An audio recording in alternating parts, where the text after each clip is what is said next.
know what this is. Let's go across the board. Got to see where we are. Go across the board. All right, all right. Twitter is looking good. Let's go. Twitter is good. Okay. All right. Let's move this other one over. All right. What's going on IG? IG is good. Let's go. What's up with the Facebook? Facebook, what's going on with you?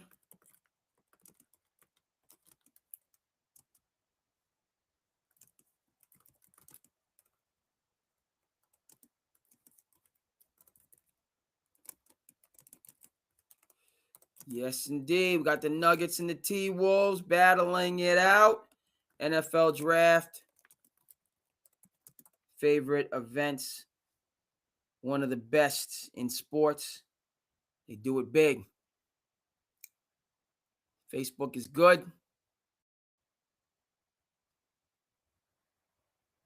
YouTube is good. Twitch is on point. All right. We are a go for launch on this Thursday. Hope your day is going well, folks. Hope things are moving in a good direction, a positive direction, an uplifting direction in your worlds out there in television land. It was a pretty good day for the Cape Cod kid. Weather cooperated, had sunshine. I mean, we haven't broken through, so we're still in the 50s. We still got a little nip. That nip is, I mean, it's not a, we don't, we don't have a Punxsutawney Phil situation. As you might recall, Punxsutawney Phil is still serving time based on what he did to us this winter. Okay, Punxsutawney Phil, he's serving time. We did not get an appropriate update from Punxsutawney Phil about the snowstorms we would continue getting smacked with. Okay, we kept getting smacked around, smacked silly. Okay, Blizzard of '78 had to go the way to Dodo Bird in terms of the snow that was dropped, that piled on to us here in the Commonwealth and on the Cape and on the South Coast. It was ridiculous. Okay, so Punxsutawney Phil, he's got some work to do for next year to make sure that people get the updates that we need, right? Um, so fortunately, all the snow has been melted, even though I still, you know what I mean. It's still, as soon as the weather gets nice, immediately we know what it is with Game of Thrones. Winter is coming. Okay, we haven't broken through to the really nice weather, but it's night and day, telling you different in terms of the snow apocalypse and that snow that was dropped. That was just it was a different. It was old school. It was an old school winter, which we need. We need, right? Talk about drought conditions, right? Talk about drought conditions that we have in the Commonwealth and Northeast. It wasn't no drought in terms of the snow. I'll tell you that much. Um, but it was a good day. Birds were chirping. Um, yeah, people were able to get out and move around and see this and that and the third. So that was good. Um, and along with that, just thought to myself, I gotta, you know what I mean? You get everything done and then you forget one thing. Willis, he's got to get his dog bone. He's gonna get the dog bone a little bit later, um, but he'll certainly get that. But he's got to get his bust down. Uh, I might actually have to dip out. I don't like leaving.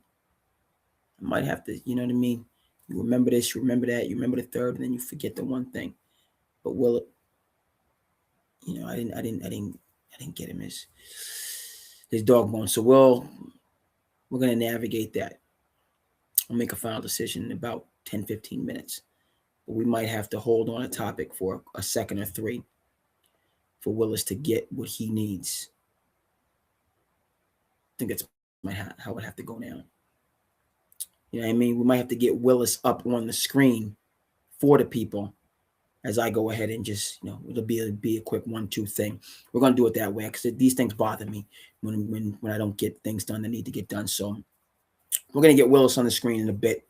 Baby Willis. He's gonna get his snack of Rudy, and then we're just gonna come back and keep it moving and grooving. But hope day's good. Had a good day myself. Got a chance to referee. All this and that and the third. And we will discuss the NFL draft moves and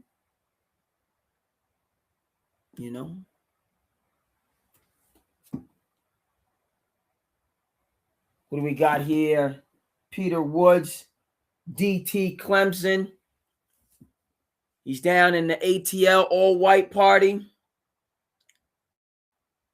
The NFL draft, and this goes beyond, because the NFL draft held us down during the pandemic. I don't know if you remember that. Okay, well, we was all separate, and Roger Goodell was in the studio in the armchair with his feet kicked up, but they still had the draft.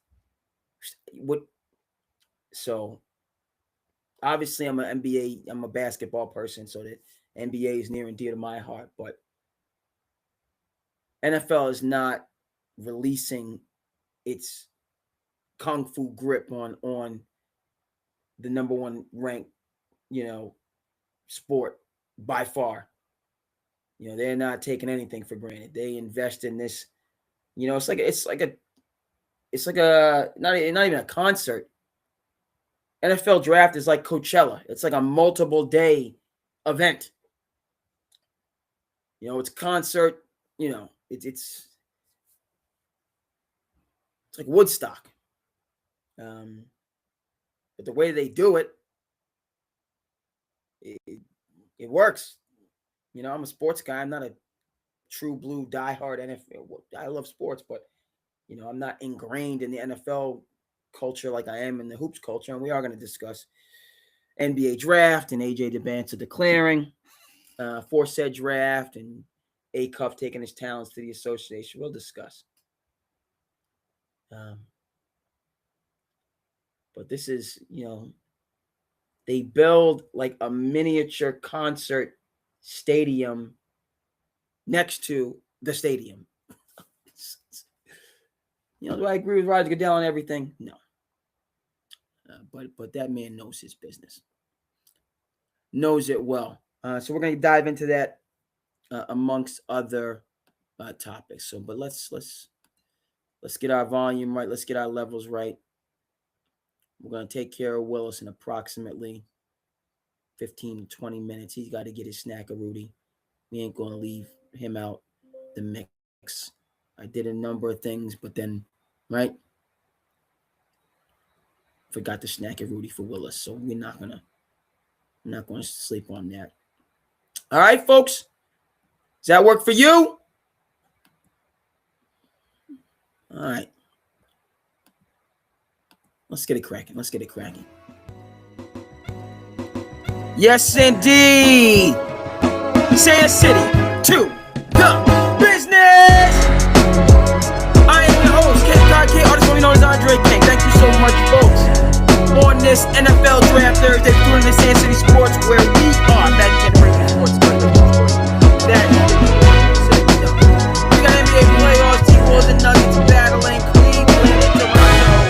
Hey, you know what this is for. Run that back. We on our intro. Let's go. What's going on in the ATL? My New York Knicks. Are they looking for tips? I think so. Go. Playoff action is all ablaze. We got some power punches being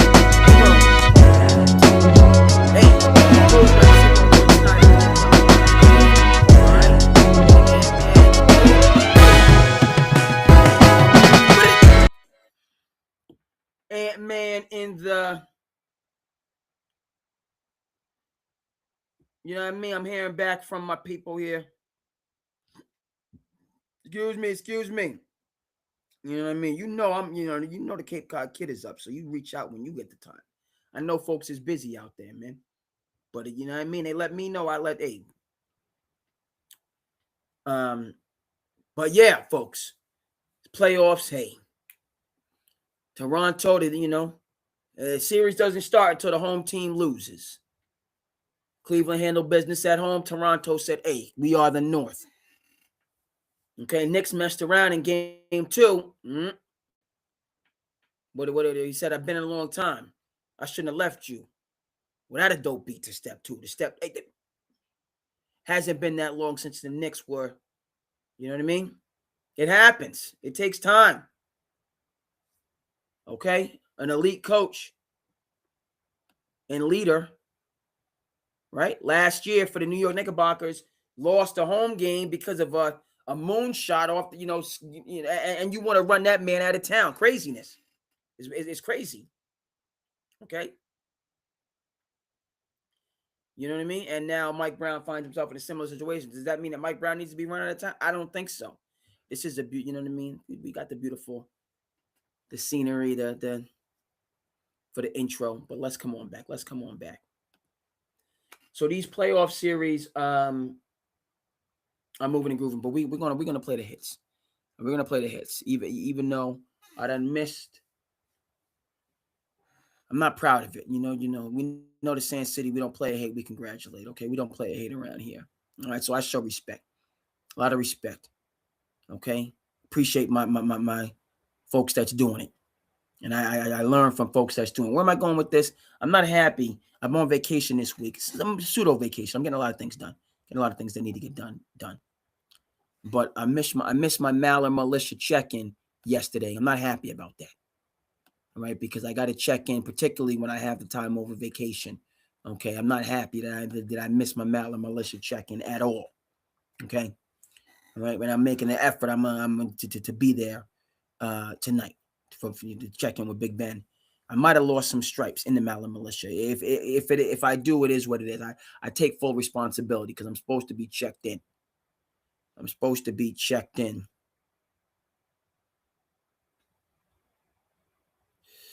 Okay. But what is Big Ben? Big Ben says you got to play the hits, man. You got to play the hits. All right, so we start with the NFL draft. Tennessee Titans. They're in the war room. Titans made the right decision with Salah.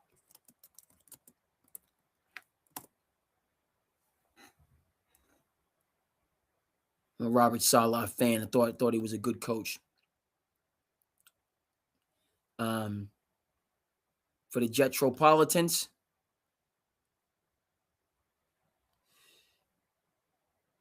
and he's gonna bring grit and toughness to Tennessee. He's gonna do good work. But let's dive into the NFL draft, folks. Let's get the art right, and then we're gonna dive into the NFL draft. The picks, the selections, and yes, folks, there's certain things that's surrounding the NFL draft, certain storylines and narratives, but we're gonna discuss it all. We're gonna discuss it all. First, we got to get the art right, and then we're gonna dive in and discuss it all. Come on now, don't play with me on this. All right. Dealing with some technical difficulties. No. But it's not going to affect the overall. Boo-boo. There we go.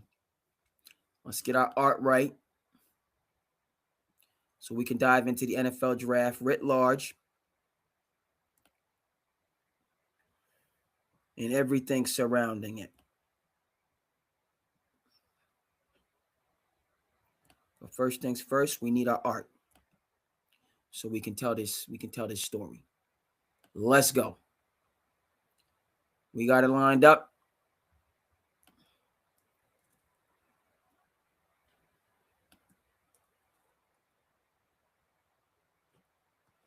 Very good, very good.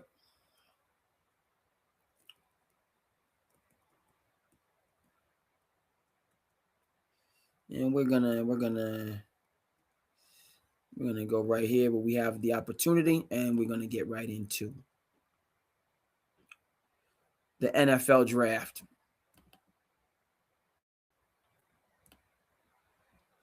One, two.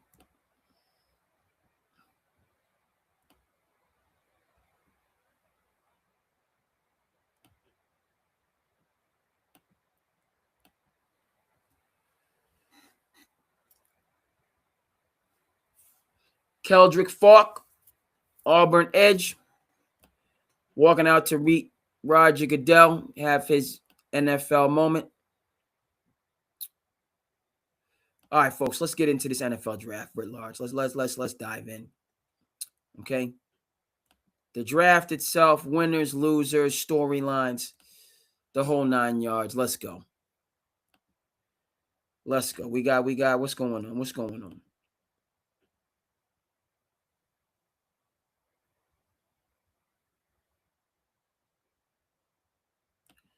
What's up, Chris? Welcome. With the Knicks, come on now. Where's the true general? Don't. Okay. Since what happened last year, I've been clear on the New York Knickerbockers.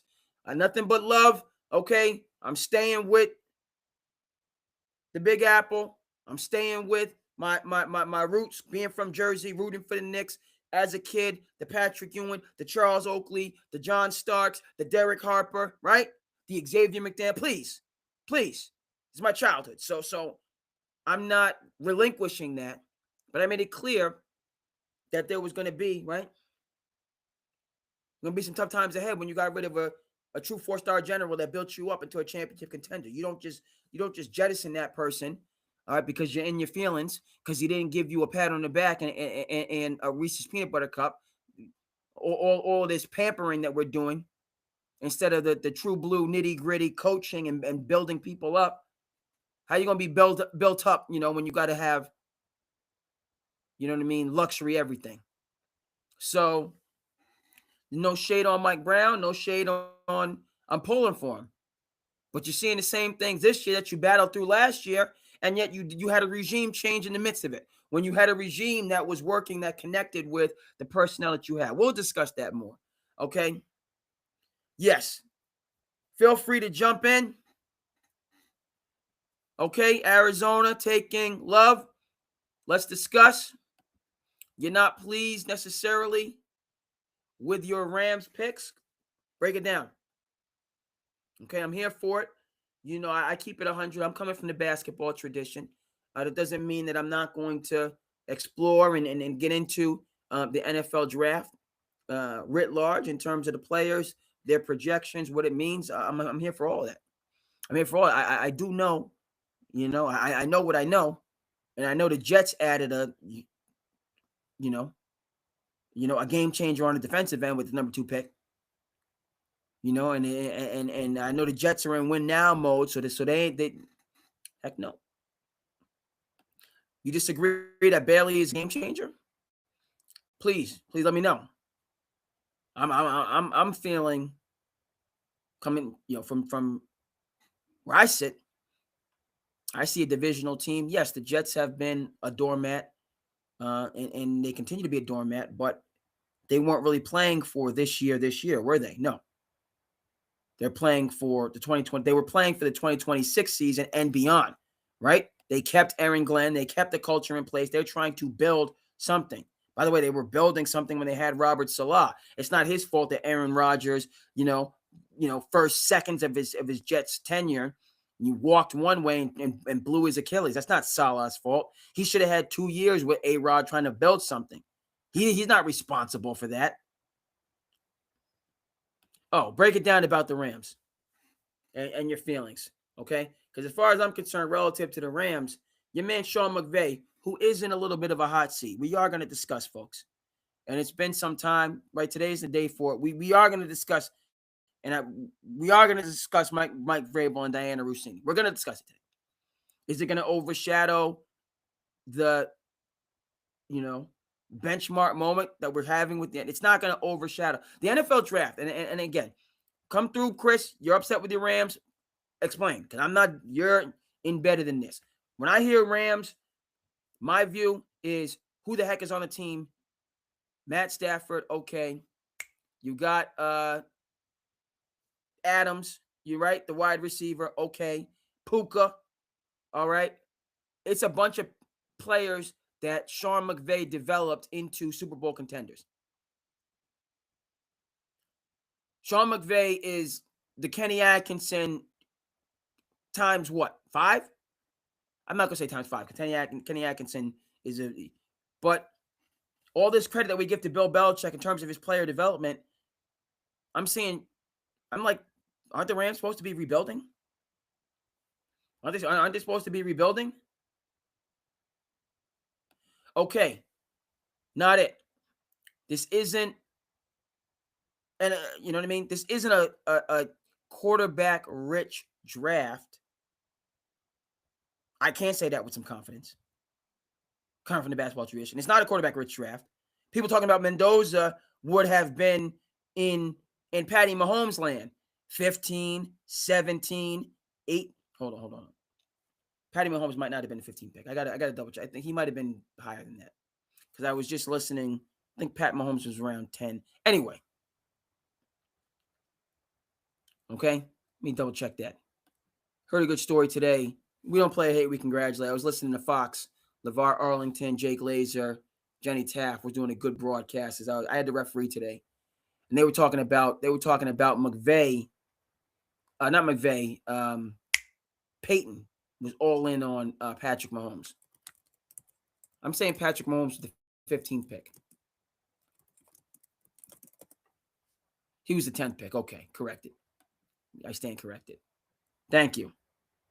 I've been saying 15th for too long. He was in that Paul Pierce category, right? Right? How Paul Pierce, he was in that Caron Butler category. Remember how Paul Pierce, they, you know what I mean? He felt disrespected going 10th. But at the same time, who was that 9th pick that Patino had his eyes on? That kid from Germany. So ain't no shame in going 10th behind a Dirk. 2 Hall of Famers back to back. And I forget who they passed on for Caron Butler to drop all the way to 10th. So yeah. But yeah, he, they would say Mendoza would have been beyond that. 15, 17, 20. He would have been like around like Lamar Jackson territory, who was supposed to be a great wide receiver. If this was so, all right, Ty Simpson's not it for you. I mean, did you want Kirk Cousins? Granted, Kirk Cousins is doing a mentorship in Las Vegas, which I think I thought that was a solid move. I rock with Kirk Cousins. Kirk Cousins is Alex Smith to me. He's going to get it done. Game manager, put you in games. He's not, he is who he is. But he's going to bring stability, and you put a team around him, and he can play winning football. All right, Kirk Cousins he's not, a Joe Burrow, not a Josh Allen, not a Lamar, right? He's not a guy that's going to win it for you. All right, but he can keep you in the game. And if you can scheme some stuff up, you can win. So relative to the Rams, Ty Simpson, I'm looking at that. I mean, Matt Stafford, how long are you going to do the Aaron Rodgers thing? Not that Aaron Rodgers loves the noise, loves the attention, loves the drama, loves the chase, wants to improve his Q rating. He's got it down to a science. Okay, there it is. So you could have got a Jacoby Brissett, right? And I'm team Arch Manning. I'm not backing down off that. But Arch disappointed. He was disappointing. Yes, I'm using that word, disappointing. Arch was supposed to be the Heisman this year, as far as I'm concerned. He redshirted 2 straight years. How can the number 1 quarterback in the nation draft, right? Trevor Lawrence, when he got to Clemson as a number 1 quarterback prospect, and they had Bryant was ahead of him, Kelly Bryant, if I'm not mistaken, get that name right. Got friends that have, and Clemson had it going. But Trevor Lawrence showed up and was just like, I'm better than him. And Dabo had to be like, he's better than you. So you got to go. You got to go. Kelly, you ain't do nothing wrong. You're a good quarterback. We could have won a natty with you, but this kid is just flat out better.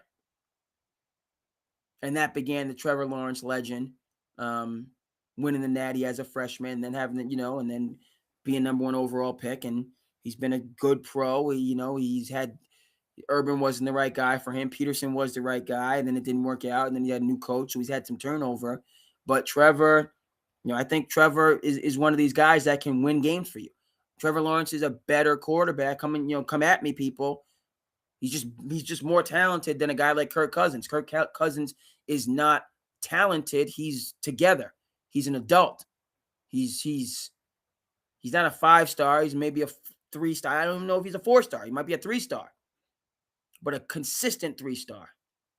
Kirk Cousins is somebody that his intangibles is what makes him special, as far as I'm concerned. Right? But my man Arch Manning, who I've been Arch from day one. I couldn't believe he went to Texas knowing he and didn't play. But because he's a Manning, I was like, all right, that's their MO. Like Peyton, who could have went to the NFL, decided to get his graduate, degree and stay for that, shout out to that 30 for 30, being that great Heisman Trophy chase with Charles Woodson and others. But they're cut from a different cloth. They're cut from that Tim Duncan cloth. We ain't rushing nothing. They're cut from, by the way, the Boozer. The Carlos Boozer cloth. We ain't rushing nothing, even though the Boozer, he's going to the NBA. He's not going to stay in Duke after that crushing loss. But the Boozer brothers, Cooper Flagg, like their parents or their support. And by the way, AJ DeBanter, who we will discuss, the pride of Brockton, Massachusetts. You saw the press conference, a beautiful thing, with his parents by his side. A family affair, right? We doing this together as a family. We ain't agent, no thank you. Coach, no thank you. Okay?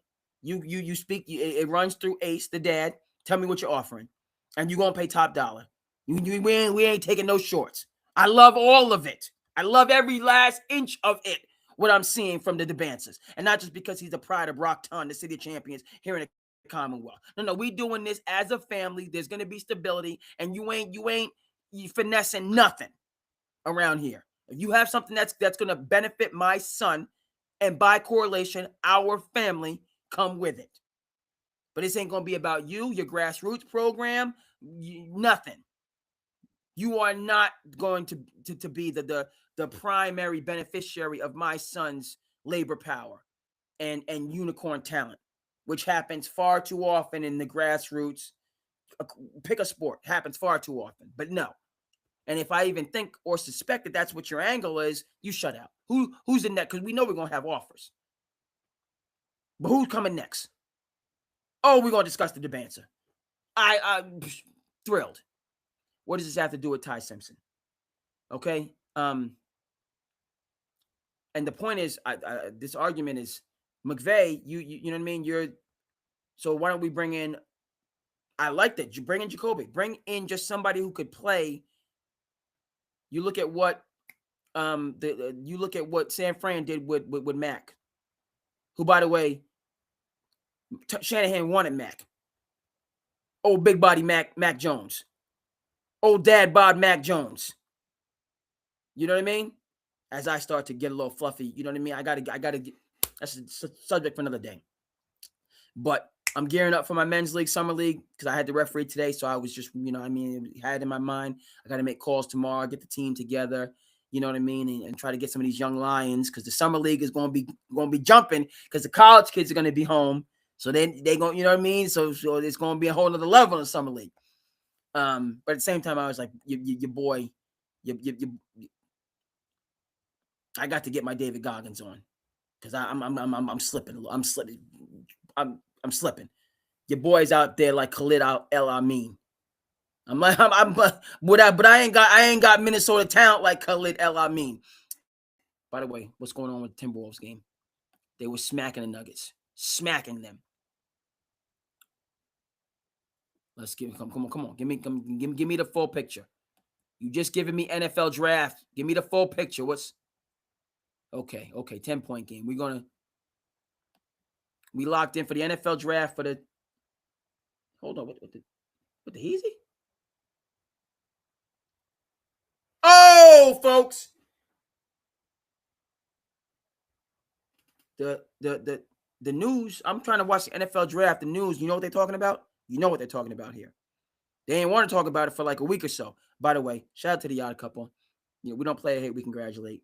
Great intro today from Rob Parker, because it was only an hour episode, and I couldn't call in because I had the referee. I wanted to call in, but I couldn't call in. But Rob Parker was saying how, look, You know what I mean? Odd Couple, we wasn't ducking the Rossini story. We wasn't ducking that. We was, you know what I mean? And we weren't, this is, this is the Odd Couple. You know what I'm saying? It wasn't about some haughty-taughty, you know what I mean, being in people's business. You know, this is a Super Bowl coach, and this is a top reporter. Like, what's going on here? Clear conflict of interest. What's going on? But the point that was made is that, you know, in this, right, it wasn't really, you know, people weren't really running the story. Or, you know, and you know, now it continues. But there's a number, you know, and we'll discuss. It's not going to be some daytime television soap opera nonsense. There's a number of, this is just, there's layers to this, you know, on a professional level that kind of have to be unpacked. Never mind, you know, what consenting adults do with their free time. Great question. I feel some type of a way about the Michael Jackson movie. Will I watch it, or am I interested? Yes. But Chris, I gotta be honest with you, man. It looked like just a, and again, folks, like, this is leading the news, the Rossini story. Like, this is what their lead is today. And I can't blame them. But again, those folks, Odd Couple and others that were asking these questions, this is not going away. And it does, just really quick for me, you know, you don't, hey, first of all, you need to behave yourself appropriately. Okay. Not that, again, you know what I mean? So behave appropriately. I'm gonna leave it at that. You know, do we remember here in the Commonwealth how bad it was the 4 years before Mike Vrabel got here? The descent of the you know, the dark times of the post Brady era, right? People have forgotten that. People have forgotten that Gerard Mayo won the last game and took away the #1 pick. You know, because of how Mike Vrabel came in, changed the culture, and got this thing rolling to get to a Super Bowl. Right? It's not there. Right? We're remembering it now. We are remembering it now. Okay. What the heck is going on? All right, good. We good on the IG is good. Facebook is good. Just checking the socials. But before we dive into that story writ large, it just, I don't like to see when people get on a good path and get things rolling, and then, you know, it's like a Sisyphus. Things start to go, you know, the right way, and then something just comes, a stumbling block comes, and you're almost back to square one. So that's disheartening, but it is what it is. You got to take the good with the bad, as a wise person told me. You take the good with the bad.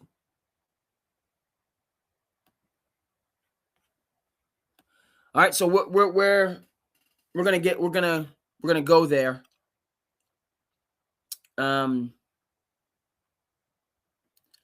But yeah, NFL draft. Oh yeah, the Michael Jackson movie. Put this back up, right? Good question. I'm for it. I want to check it out, right? Michael Jackson movie. Okay. It looked to me on first glance like this was a studio film.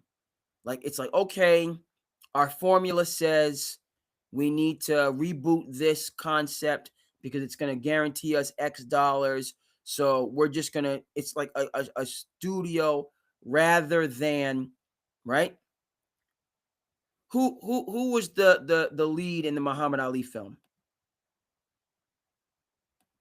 Facts of Life, great show. Awesome 80s all the way. Right? Okay.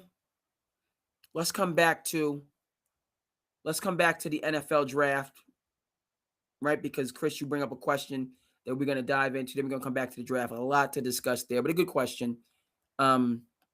Relative to Michael Jackson and why I can't feel enthusiastic about this film off the jump from what I'm seeing. Okay, I saw it's a good concept, and you know what I mean? Like I want to, right? But my thing is, if you were gonna do a film, hold on, let me make sure I get the.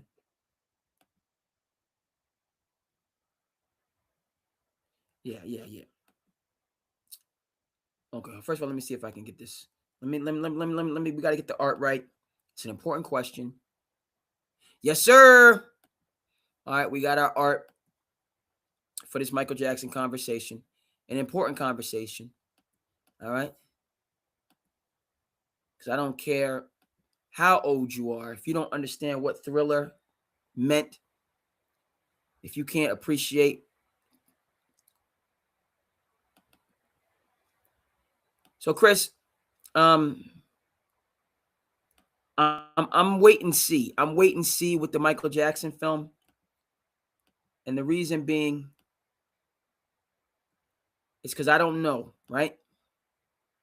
What did Coach K say? The will to prepare. The will to prepare. The games are easy. It's the will. Now, Chris, I don't know, man. I don't know if you could have saw the other screen because you. Hold on. I don't need a script. All right, good. The reason I can't rock with the Michael Jackson film, right?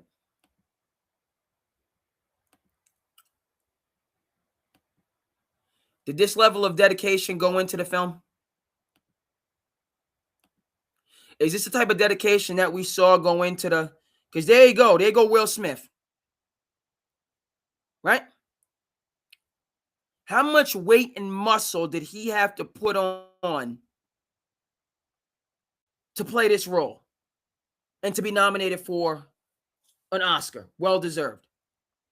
Didn't get over. That wasn't his time to get the Oscar, but you know what I mean? He deserved to be in the conversation.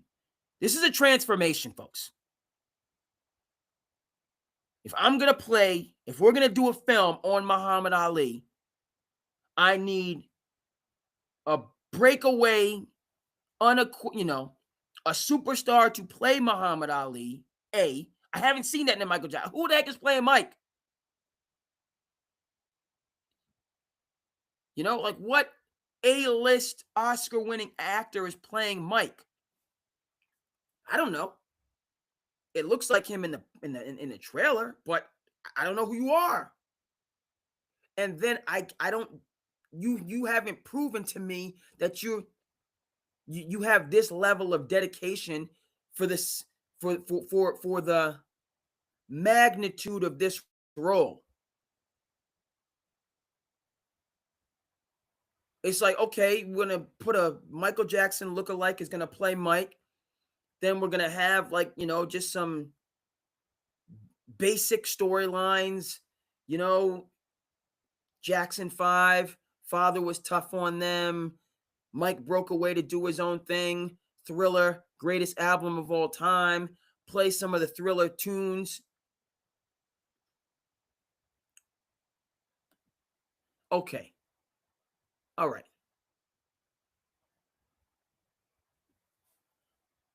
All right. So it's one of Mike's relative. Okay. All right. But my response to that, I like the fact that you kept it all in the family. But listen, you folks, you know that hold on. Let me. There's a lot of hold on here. let's finish this. I don't want to miss any of the Nuggets game as I mess up the strong point. Jermaine Jackson's son. That makes okay. Family, right? Good. So we know that James Gandolfini's son played the role of young Tony in The Many Saints of Newark, which was the Sopranos movie, which is very well done. They did what they needed to do. If you're a Sopranos fan, as I am, The Many Saints of Newark did the series justice. David Chase, not David. David Chase was supposed to direct the film. He ended up not being able to, had a family commitment. But they had one of the longtime directors of the show direct the film who understood what David Chase expected, and they made a good film.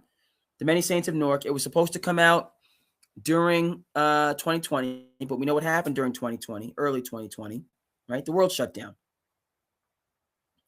Okay, so they couldn't release. So it had to be pushed back to the end of 2020, right? 2020, 2021. And The Many Saints of Newark. It's a solid film. Right? You know, like the Breaking Bad movie. Checking the news here. Some Cape Cod news. What's going on in the Cape? Boat lost control. We got it. All right. So here's my thing with Jermaine Jackson's son playing the role of Michael. Right? James Gandolfini's son did not carry The Many Saints of Newark. He didn't carry the film. Okay? Gentleman that played Dicky Moltisanti, whose name escapes me, carried that film. Right? So, and then James Gandolfini's son played a nice supporting role. Okay? Right? You know, it's like Ice Cube's son playing or, you know, in NWA, right? Ice Cube's son played him. Let me get that. Make sure I'm getting my terminologies straight here. Straight Outta Compton.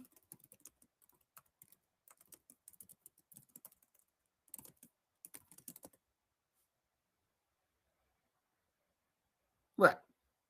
I got that right. Ice Cube's son played him in Straight Outta Compton, which, by the way, was an award-winning film. You want to talk about films that Straight Outta Compton should have won awards, needed to win awards. It was so well done. Such a just precise, accurate. Okay? But do we need the young O'Shea to carry the film? No, he played a good role, but he didn't carry the film. If you're gonna do a film about Michael Jackson, you need a dynamo to carry that film. I'm happy. It's a nice thing for Jafar, but you know what I mean?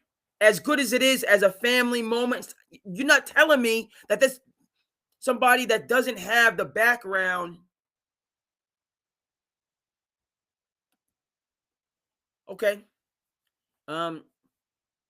Into full disclosure, I was happy for Sinners. I have not seen Sinners start to finish.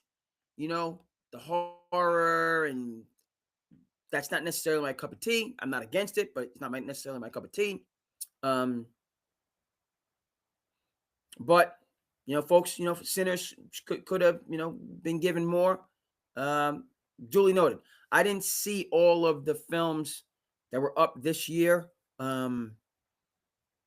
I was happy that Sinners was recognized. I didn't feel, and correct me if I'm wrong on this, I thought it was a good year this year. I didn't think it was a breakaway year. And again, I haven't seen all the films, so who am I? But I'm saying, right? Because we know the greatest of all time was when you had. And by the way, I might have to get this for you on the screen. Folks, you know the Shawshank Redemption, when it was not only shut out of the Oscars, but was a flop at the box office? The Shawshank Redemption. I have this. I'll have to go back to see if I can find it to get up on the screen. I know we're talking about Michael Jackson. We will get back to the NFL draft. We are going to talk about Mike Vrabel and Diana Rossini. We do have the Denver Nuggets and the Timberwolves battling. But while we're on the topics of films and films that do justice to the subject matter, Shawshank Redemption not nominated and didn't do well at the box office. But when we talk about years, the greatest years of all time, you had Shawshank Redemption, which, again, folks, for everybody out there in television land, if you feel underappreciated, which we all do at times, right? You feel undervalued out there in television land. People don't appreciate you, respect you, and we all have those emotions. There's no shame in saying it. The Shawshank Redemption did not win one single Academy Award. And as far as I'm concerned, you had Shawshank, you had Forrest Gump, you had Pulp Fiction, and just for the sake of argument, throw Jurassic Park in there, which a different type of style of movie, but was groundbreaking for its time. All in the same category, all in the same year, 94. And they just gave Forrest Gump Best Picture, Best Director. Tom Hanks won Best. They just gave it to Forrest Gump. And they might have sprinkled in some stuff for Quentin Tarantino. And Shawshank was like not even there. Folks, Shawshank was the best movie of those three. And honestly, because Forrest Gump was, but like in terms of just some like, Forrest Gump might have had to have been third. I might have to go Shawshank, Pulp Fiction, Forrest Gump. I might have to do that. Forrest Gump was a night. It was well put together. It was heartfelt.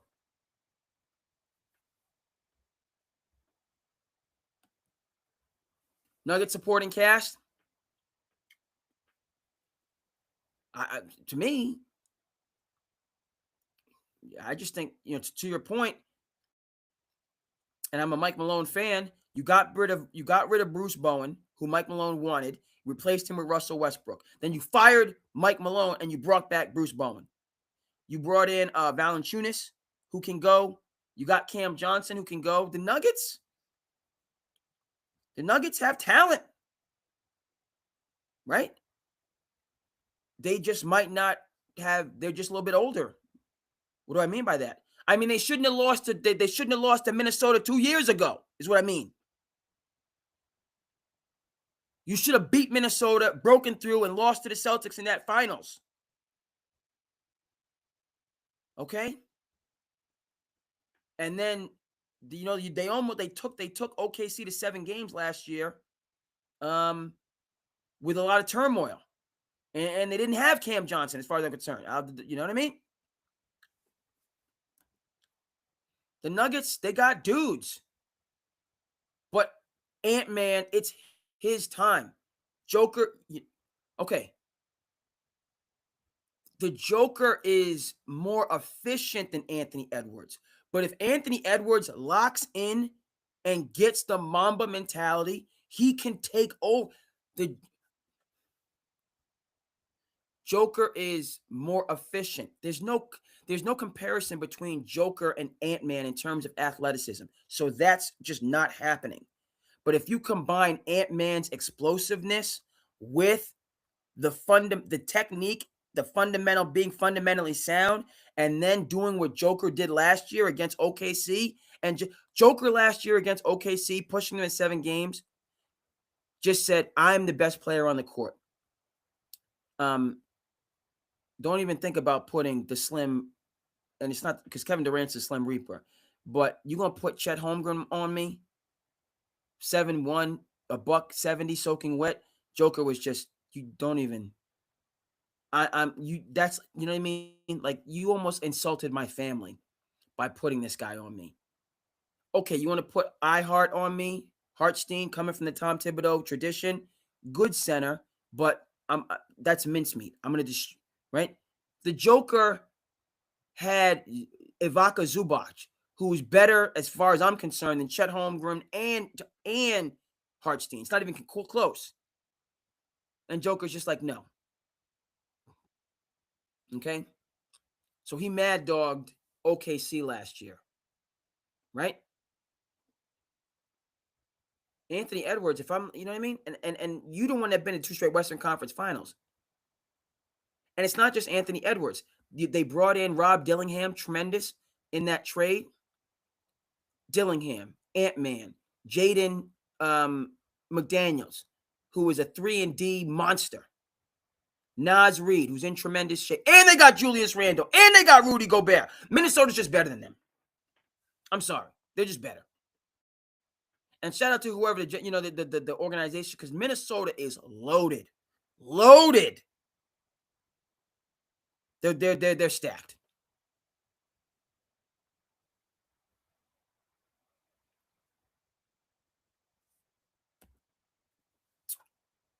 That's a good question. No, he still got some. I can't. But if he gets 2 straight MVPs and 2 straight championships, he's close. He's like neck and neck with D Wade. Reason I can't give him that is because D Wade went to 4 straight finals, went to 4 straight. And even though, as I try to get this game going on Prime,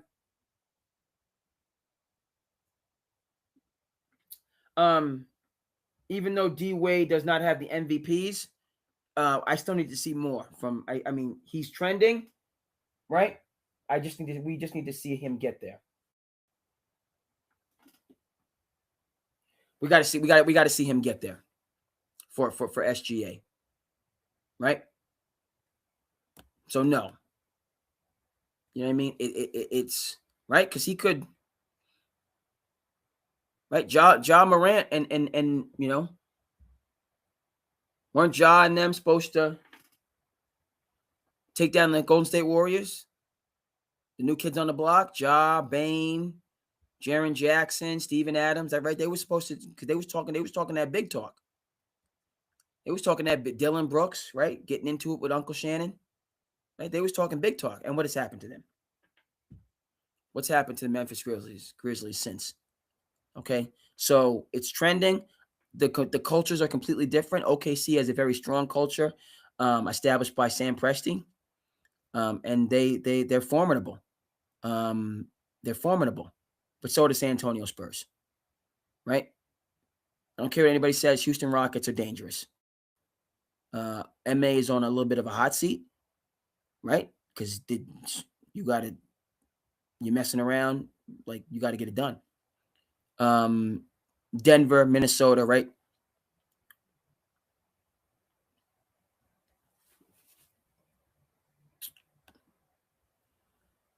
Point taken, Chris. The Clippers were supposed to win a championship, though.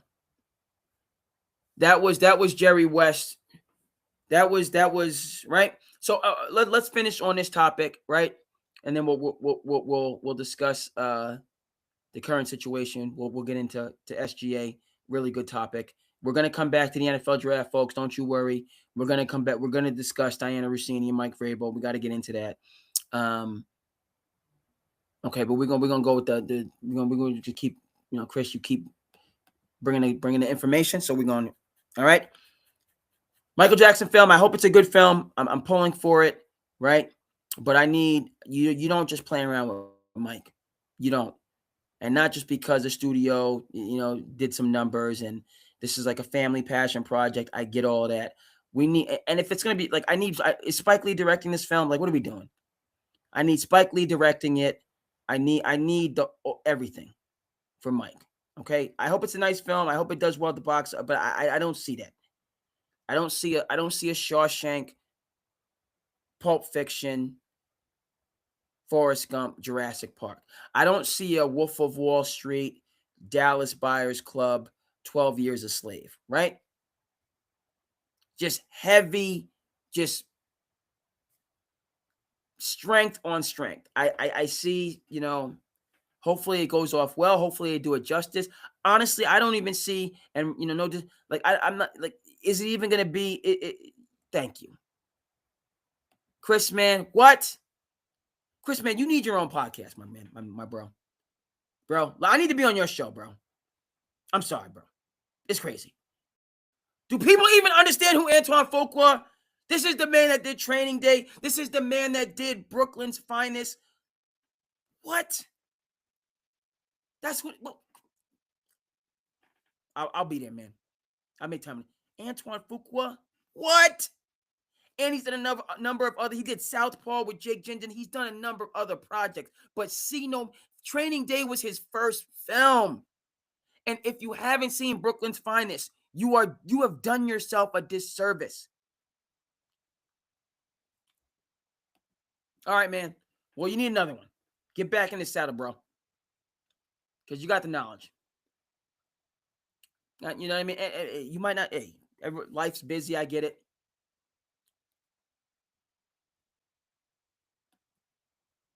All right, now you're talking my language. Now I'm starting to come around. Okay, because you got Antoine Fuqua. Now I have to see this film. I didn't know that he was involved. Okay, so now I put a smile on my face that you brought in Antoine Fuqua. I mean, that put a smile on my face. Now I gotta go see it now. I gotta go see it. Okay, but now that he's under the leadership of Antoine Fuqua, now I feel that he can do it. Because Antoine don't mess around, and he knows. Antoine knows that this is right. So that's all you have to say. If you let me know that I'm sold, I'm done. I'm going to see the Michael Jackson film. I'm going to see. Antoine is the lead in the ship. Antoine Fuqua, folks, that's he's up there with David Fincher for me. Right? You talk about Fight Club. You talk about Seven. You talk about The Social Network. Okay? You talk about a very solid TV series called Boss, which only did two seasons. Was on Stars. Out of this world. If you like House of Cards, if you're a House of Cards person, you have to see Boss on Stars. It's only 2 seasons. I don't know what happened, why it got taken off. The first season in and of itself, lights out. Lights out. So good. Political drama. So good. Again, House of Cards, Kevin Spacey. Right? Kevin Spacey had done this, you know what I mean? And Kevin Spacey, he messed up and did what he wasn't supposed to do. All that stuff. I'm not excusing any of that. But House of Cards is a great series. Period on the story. All right. So I'm in. Antoine, I'm done. Okay, you got serious people that's doing it. And again, my only thing is now I'm interested in doing it, but Ali, we can do 3 hours of Ali, right? Like, is this gonna be like a 2.5? Like, you know what I mean? Mike needs 3 hours. We need 3 hours from Michael Jackson. It might not be that. Okay. But I'm confident now it's going to be a solid film. It's going to be a solid film. You got Antoine Fuqua. It's going to be solid. Okay, so we're good on that now. We good. Okay. We good. That's the smile of the day. We got an Antoine Fuqua film in the mix. Let's discuss SGA, OKC. Where is he? Where or are they?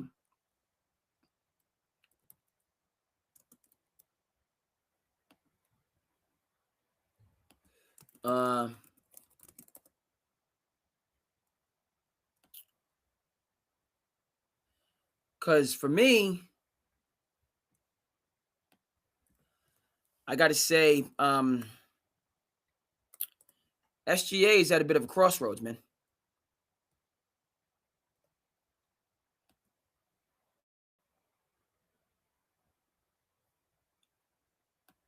You heard me, right?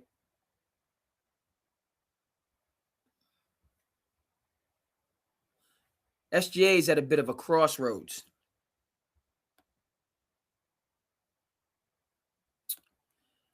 Because you got some competition right now. As soon as he done climbed up the mountain, who is there waiting for him in his own conference and with more runway, who's younger? That's right, that young Victor. That was a tough fall that he took. You know, him being in concussion protocol.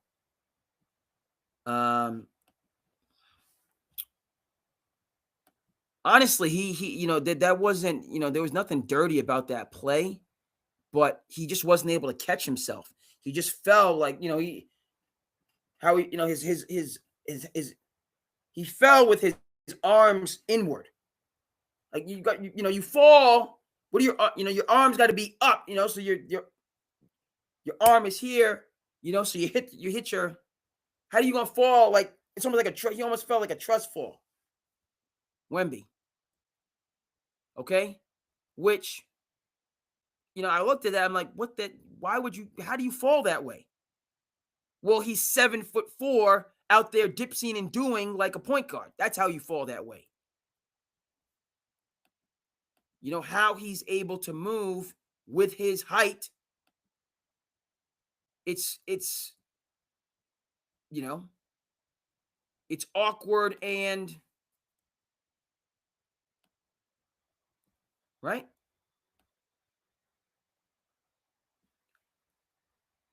All right, so we got. So let's discuss. Talk about OKC. Talk about how the West is won.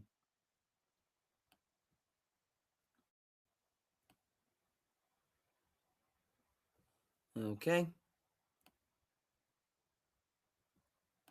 Yeah, Shea's at a crossroads, folks. He's at a crossroads,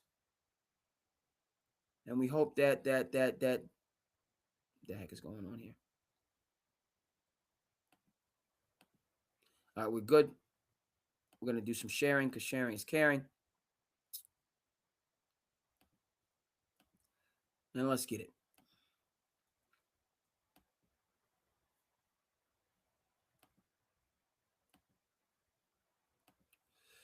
All right.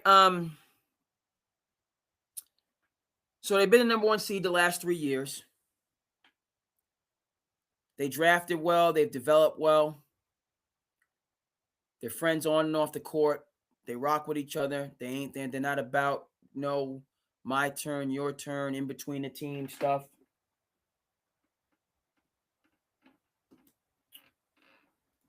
Joker's on the bench. Minnesota's up 17, second half.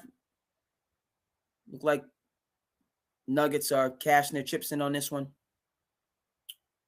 Right? Yeah, so the same way we're looking at Joker right now on the bench with the long face on, kind of wondering like where, you know what I mean? Kind of has a Jerry West look on his face. Joker, who's in a Hall of Fame, you know, can put himself in an all-time situation, but he only got the one championship. Yeah, SGA, you're yeah, they're the epitome of a team.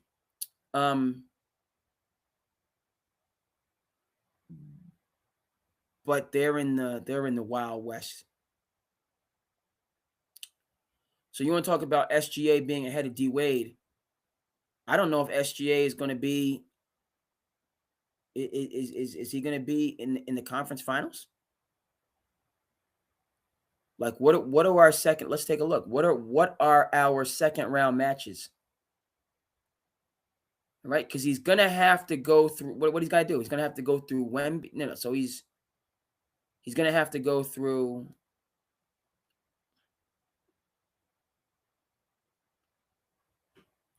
All right, so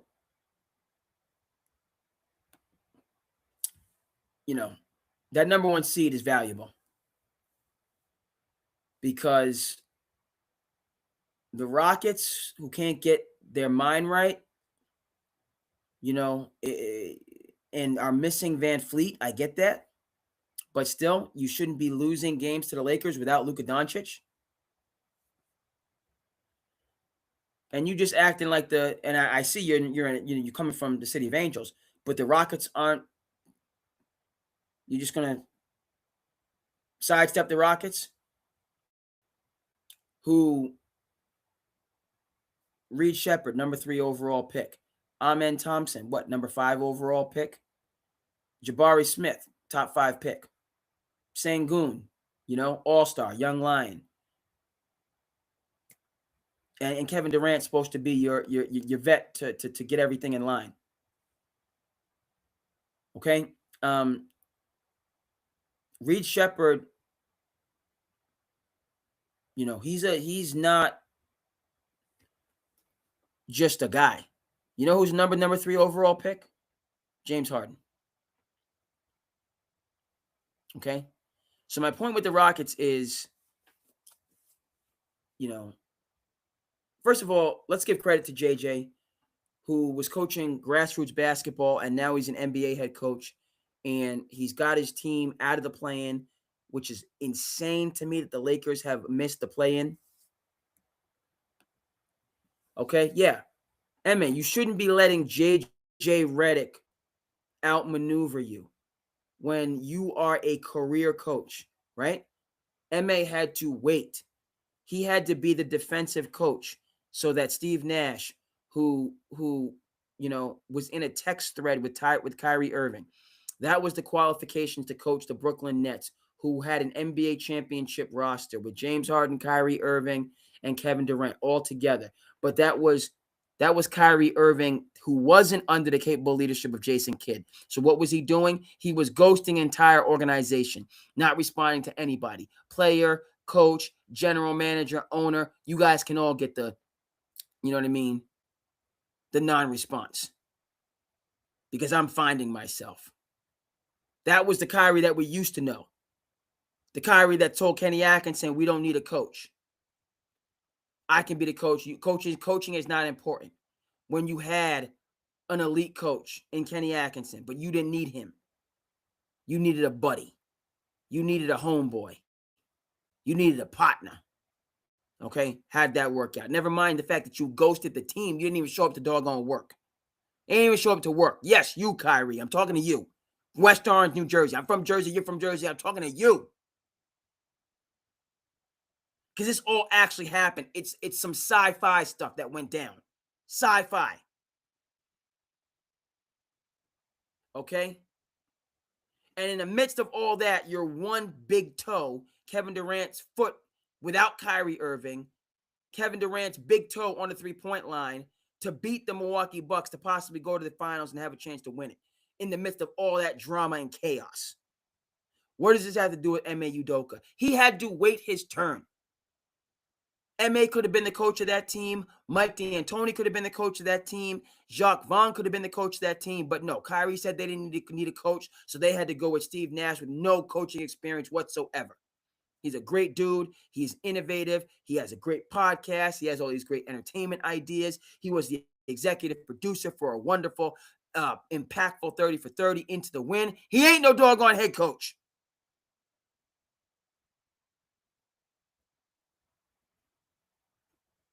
But Ime had to wait. Right? Brad Stevens decide, okay, it's time for me to go into the front office. Right? We're going to do this evolution thing. Now Ime gets his opportunity, takes the Celtics to an NBA doggone finals without Drew Holiday, the X Factor. Excuse me. Right? Finally gets his opportunity, masters his opportunity, and it's trending in the right direction. And this is not dissimilar. It's a different type of a circumstance to what we're dealing with right now with Mike Vrabel and Diana Rossini. Okay? The moment you finally get your flowers, finally, if you're Ime Udoka, coming from the Greg Popovich tree, you were a career assistant, not different than a guy like a Mike Malone who had to grind, not different than a guy like a Tom Thibodeau who had to grind year after year, not different than a Signetti. Google me.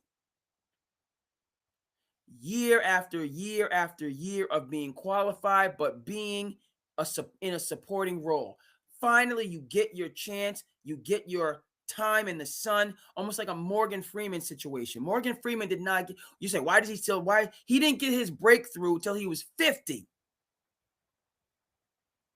Morgan Freeman did not get the Shawshank Redemption until he's in his 50s.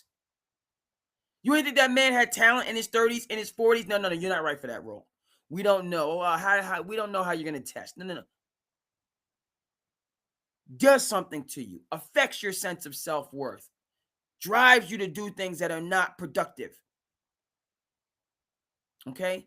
Because you know that you have the talent. You know that you're going to shine in the role. Everyone's going to make their money. You're just going to, you know what I mean? You know you can be that guy. But no, you're not going to get the role opportunity for whatever reason. By the way, it's why we have tremendous amount of respect. Always going to shout out Eddie Murphy, who had the story for Coming to America. Didn't write the screenplay, but it was his story. Matty D, Matt Damon, Ben Affleck did the screenplay for Good Will Hunting. There, okay? And then Sly, Sylvester Stallone, okay, wrote the story for Rocky, okay? You know, the society's holding you down. You got to lift yourself up. Write your own role. What does this have to do with the dog in Oklahoma City Thunder? M.A. builds himself up, but then can't handle success, and he's going to be over here strong-arming people, bullying people, doing whatever he was doing behind the scenes. I'm not talking about relationships that you shouldn't have even been in the first place. I'm talking about how you treat people on a human dog-on level, on a respect, legal level. Okay, you don't have the right to make people feel uncomfortable. You don't have the right to threaten people's well-being, job, so on and forth, just because you had a little bit of success. And by the way, once coming from a situation of being the underdog, being somebody who was slept on, you shouldn't even have that in your DNA to start with, by the way. Shouldn't even be in your makeup. Okay? Having built yourself up from scratch and not had a silver spoon in your mouth. So then add that to the whole mix as far as MA is concerned. You shouldn't be moving that way once you coming from a working class background. You shouldn't. If you're a working class hero and you finally get your shine on, you should stay a working class hero. And not all of a sudden feel some type of a way. Like you somebody. That foundation was supposed to protect you when you did have success. That's the problem with all these child stars and prodigies. That's the issue Tiger Woods is dealing with. He wasn't able to fail as a child, a youth. You need to fail. That's the best thing for these kids coming up. To fail, to be told no. To people turn their back on you. To people sleep on you. Disrespect you. Laugh at you. Make fun. Make jest. That's the best thing for you. Because you harbor all those things. You remember all those things. That's how you get a Wardell Stephen Curry. That's where it comes from. We'll get that for you on the screen. Not ranked. I bet you he has that in his house somewhere in a place of prominence. Not ranked. That Wardell with the catapult shot who wanted to go to Virginia Tech. No. You can redshirt. You don't fit our makeup. That man that changed the dimensions of the game of basketball. Shooting doggone shots from the hash mark, and that's a good shot. But he kept getting slept on, and he hasn't forgotten to this day. So that's why I don't see him falling off. Because he remembers where he came from. He remembers where he came from. M.A. forgot. Okay, so the situation collapsed in Boston. Yes, I say again, collapsed. And Joe Mazzulla's doing good right now. Yes, but Joe Mazzulla, we've discussed this. Never mind them getting rid of Drew and getting rid of a dynasty, which is going to come back, by the way, folks. Okay? Oh, VJ Edgecombe. Oh, do you have a lockdown point guard that can get a hold of Edgecombe? Oh, he's playing for Portland. I forgot. Okay. I'm going to say no more on that. I'm going to say no more. I made it clear how I felt when you jettisoned Drew. I still feel the same way. Made it clear how I felt when you jettisoned Tibbs. I still feel the same way. I got nothing but love. I'm pulling for the Knicks. I got nothing but love. I'm pulling for the Celtics. But I still feel the same way. It's crazy when you got rid of Drew. Crazy when you got rid of Tibbs. Period. I'm not. Hey, I want the Knicks to win. So let's get it clear on that. I want the Celtics to advance, but as you get deeper, you go. Where's that guy at? When you act, yeah. Okay. So MA. All right. It doesn't work in Boston, whatever reason, suspended, fired, whatever. He gets another opportunity. He builds Houston up. He has Houston right there in the mix, in the thick of things. Okay. Last year against Golden State, MA. Okay. And I know Jalen Green was not ready. He didn't want to, he wasn't ready for the moment. He's got all this drama going on off the court. Is he talented? Yes, he is talented, so on and forth, but he just wasn't, he couldn't, he wanted to be young and free and YOLO. That's what Jalen, okay, so we don't do YOLO when it's money time, when it's playoff time. We ain't doing YOLO. We're doing this is some grown man stuff. Some grown man stuff over here now. Okay?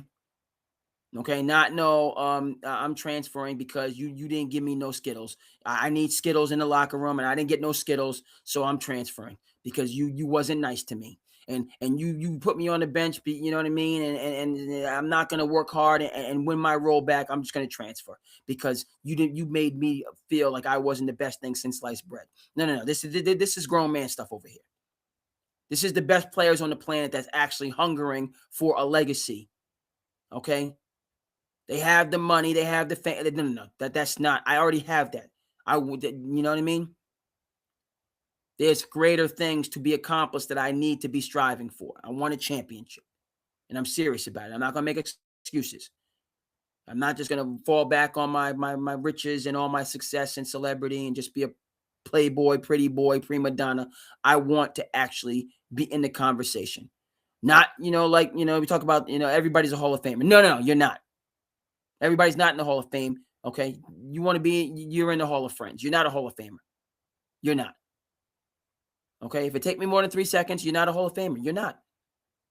Because you didn't do what Hall of Famers do, which is win championships, which is prolonged greatness. That's a Hall of Famer. Not a good pat on the back, lifetime achievement award nonsense. And by the way, it's not nonsense. It's just you're not a Hall of Famer. There's no shame, but you're not a Hall of Famer. You're a professional that had success. You made a couple of All-Star games. You know what I mean? And that's where this started with Shea. And is he going to surpass D Wade? Okay. Right? Houston right now, like MA, and this is last year, in money situations against the Warriors, you gave the ball to Sengun at the high post and told him to get a bucket. I know that Jalen Green, who was your top scorer, was in his feelings, but just to give the ball to Sengun to try to run a high-low action, absolutely not. Sengun ain't Wemby, he ain't Tim Duncan. You know what I mean? He's not even Zion in terms of Zion Williamson's ability to score from the high post or get to the free throw line. Point of fact being, there were sets last year, like you need to run, and like I'm just a guy, but I'm not just a guy. I'm because the sets didn't work. You got contested garbage shots with Sengun going against Draymond, who's their best defender, and he just took a contested shot and you lost that possession. Rather than running some type of action with Van Fleet, who you had. I know you don't have Van Fleet, but a high screen action to try to open some things up. To at least get a non-contested shot. It might be a 3, but like a driving kick shot. And here's the connection, is that Jason Kidd, when he put Jalen Brunson on the map, or Jalen Brunson put himself on the map when Luka was injured and they beat the Utah Jazz team they had no business beating in the first place because they were, you know what I mean? But what did Jason Kidd do? 5 out. I'm putting somebody on skates. We getting a switch, and this is what Atlanta's doing to my Knicks. I'm still saying even though you got rid of somebody who could scheme up a defense to stop this nonsense. But you ain't want that person. So, okay, fine. Whatever. Well, what's Quinn doing? Quinn, who is an innovative, his offenses when he was with Utah, and they had some, you know what I mean? They got caught up some years. They shouldn't have lost to Dallas. They shouldn't have lost to the Clippers without Kawhi Leonard. But, he got outmaneuvered by Ty Lue, who knows his business. Okay, and he got outmaneuvered by Jason Kidd, who knows his business. Well, back to Ime Udoka, you're not knowing your business. Because the same way that Quinn Snyder right now is hunting Jalen Brunson and putting his behind on an island, and by the way, the Knicks have defensive deficiencies anyway beyond Brunson. But this is what Houston needed to do last year, and not just give the ball to Sengun. Sengun is he's not a bucket. He's a regular season bucket because it's the regular season. There's 82 games. And as people say, you can out-effort people during the regular season. And you can run that high-low stuff. And he can do his little Kevin McHale, little ducking stuff. And get, you know what I mean? During the regular season when teams are tanking and you're just not getting the same level of effort or efficiency. Sengun he's not a back to the basket. Like, we don't necessarily, like Tim Duncan was that type of dude. But he's Tim Duncan. Who in the NBA right now can you just drop it off to and just he's either going to, can do to Kevin, and like Sengun is not, he has some of Kevin McHale's type of game, but he's not Kevin McHale. Kevin McHale was lethal on the block. Like, that's not Sengun. So Houston, right? And I know Van Fleet that hurts. But it really should be Reed, and what you're saying is KD is doing too much. Fine. Take the ball out of KD's hands. Reed Shepherd, that's why you drafted him. Okay? He can shoot it. He can pass it. Put him in a high screen and roll to create space and an action to get something going for somebody else. It doesn't always have to be KD. Yes, KD can go get it from the high post. He can go get it from the short corner, but you can't have him be the point guard and the finisher, clearly. But you have Reed Shepherd, who's number 3 overall pick, just like James Harden was number 3 overall pick. So Reed he's got the core talent. Give him some confidence and put him in those actions. All he's doing is making a decision. He's not necessarily finishing the play. He's creating space to make a quality decision, which he's more than capable of doing. Okay, let's rewind. Jason Kidd with Jalen Brunson against a better Utah. And Jason Kidd has been doing this. That's how he took the Mavericks to the finals when they should have had no business being there. And they weren't more talented than the Minnesota Timberwolves team. But he had 2 guys, offensive dynamos that he put in. He made you have to guard them. Okay? He made one player have to guard somebody that they couldn't guard. Okay? So we're going to crack the paint, force you to help, and then we're going to, off that one advantage, that one power play, we're making the right decision, scheming it up. Do we forget KD was in his burner accounts talking about the young players, which is not why they brought him there in the first place, but that's what happened? That stuff matters. Because to Chris's point that he talked about the definition of a team over here, you don't see none of that. But what we're seeing in Houston, and by the way, MA, you are responsible for this. You're the epicenter, just like Sam Presti's the epicenter for Oklahoma City. You got to set KD doesn't like the young guys. KD doesn't like a lot of people. You knew that before you brought him into Houston. Okay? He walks to the beat of his own drum. He takes things personally.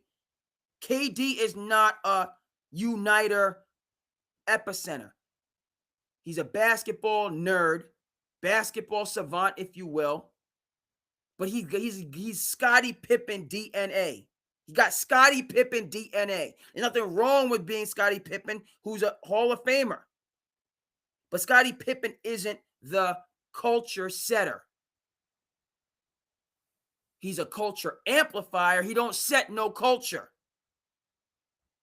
Obviously, that was Mr. Jordan, who, like him or, DiVincenzo, Ragu, hurts my heart. I'm happy for him. Should have never left the Mecca. Anyway. So, yeah, MA right now, and obviously Houston, who has capable ownership, they're not going to throw the baby out with the bathwater. If it's another, disappointing season, you're not getting rid of MA, who built you up from scratch and nothing.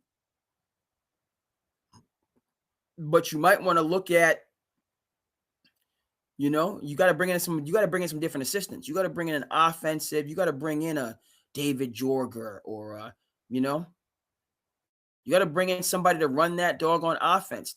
MA's a defense. We know MA's a defensive guy. And not that he doesn't have that person on his staff, but it's not being clearly executed. And I don't want to hear this stuff about Van Fleet. Houston is loaded. Van Fleet gives them, that super scion, whatever, strength. Right? Because you have Van Fleet, now you can bring Reed Shepard off the bench, and he really shouldn't be coming off the bench because he's a number 3 overall pick. And he should, and it should be a situation where, frankly, Van Fleet comes off the bench and Reed starts. Because Reed is the future. Shouldn't have drafted him at number 3 if he wasn't going to be your future point guard. Okay, all that is to say, Oklahoma City dodges a huge bullet by having to play a Houston who's finding themselves, and the Lakers who are equally finding themselves in the second round. Neither of those teams is San Antonio, Minnesota, or Denver. Okay? So that second round matchup with San Antonio, and I know Wemby's out, but this is not the Trailblazers' year. San Antonio versus a Minnesota or a Denver, that's going 7, and that's going to, you given, okay, because the championship team is going to be going home. Right? Just like Denver had to go home, didn't even make the conference finals after winning the championship, crushing. Right? A San Antonio team that's supposed to be the new kids on the block that has the 4 young lions in Castle, Fox, Harper, and Wemby to take over.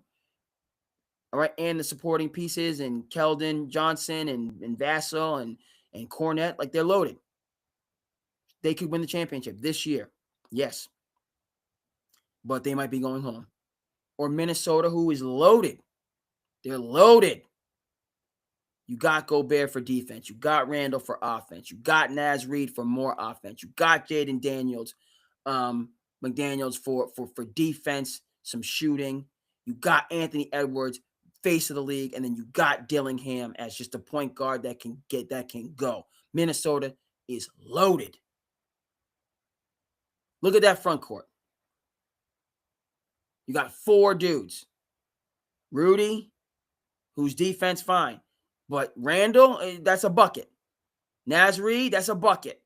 And Jaden Daniels, that is defense and Reid. Like they're dumb, long, and agile. And I forgot about, and I'm putting Dillingham in there, but I forgot about Ragu. Minnesota's loaded. Got experience. So yeah. You know what I mean? I'm kind of sleeping on Minnesota. I'm saying it's going to be OKC or San Antonio because, but you talk about legacy. Like Shea, like this West is, you know what I mean? This is some, right? This is some Larry Bird, Isaiah Thomas, right? The teams that MJ had to get through to make it to the finals. So if OKC, who very lucky because they're avoiding a second round battle royale, but then they're gonna have to face that team in the conference finals, whether it be whether it be San Antonio, whether it be Denver, whether it be Minnesota. That team's gonna come in banged up. So advantage OKC, but then they gotta win it. We know that San Antonio, like all those teams, play OKC well. Joker Mad Dog them last year. Wemby, Spurs beat them this year. And Minnesota, right? They lost to him Minnesota's hot from last year. Hot from the year before when they lost to Dallas. Like Anthony Edwards is like, yo, I keep getting here and I can't, you know what I mean? So Minnesota's going to come in battle tested and ready.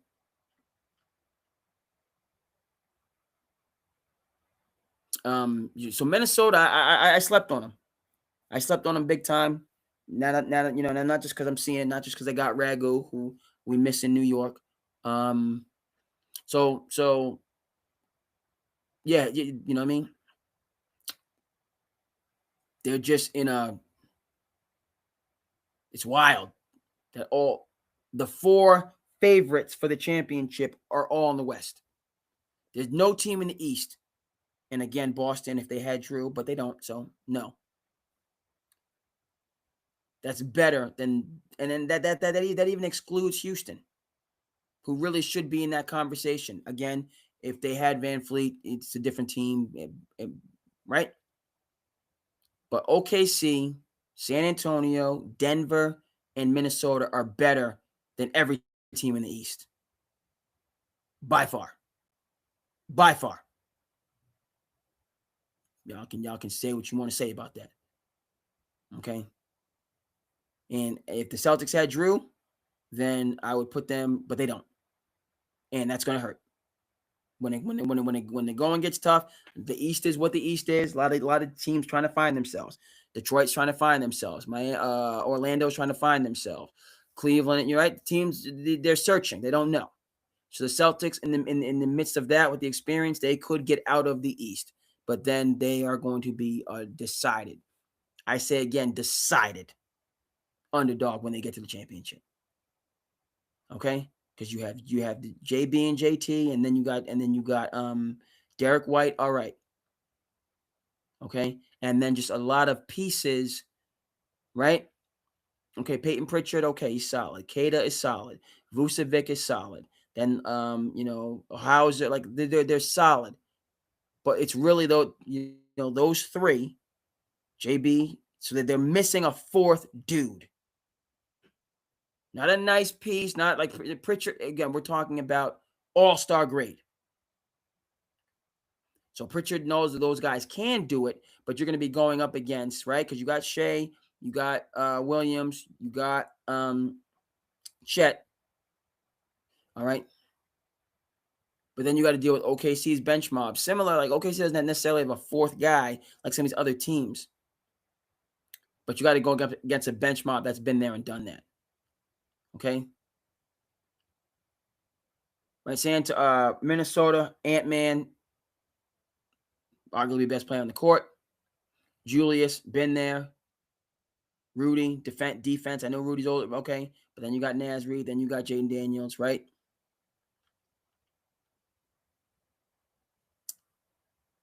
I like this. The moves the Celtics have made on paper, but they're still incorporating some of these guys who they are going to need. They're going to need Vucevic to really go. They're going to need Kada to go, and I like the pieces, but it's just a newer, it's just they're going to be learning on the biggest stage against teams that have been there. Should the Celtics break through? Oklahoma City's been there. They know what it is. And I know this, but all this, you're saying the Celtics have been there. Yes, the Celtics meaning JB, JT, and Derek White. Okay, Pritchard, but that's a lot to ask for Pritchard.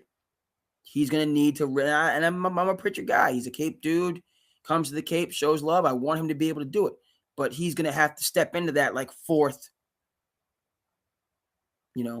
role, that 4th option. So back to Shea and legacy. Yeah. You win one, and next thing you know, your conference is just insane talent-wise. Right? So should he win the second one? Yeah, man. That's he's definitely catapulted some guys. He's up there.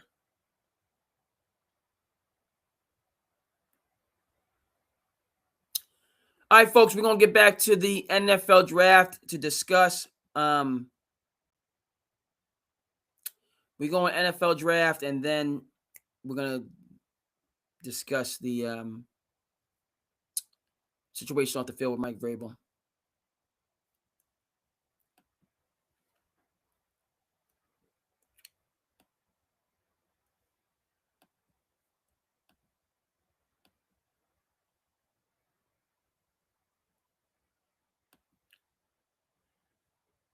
Again, watching Amazon, I like how their post-game show is called Nightcap.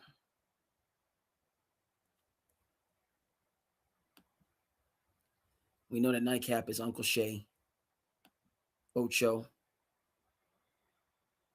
and ISO Joe, which is likely on right now.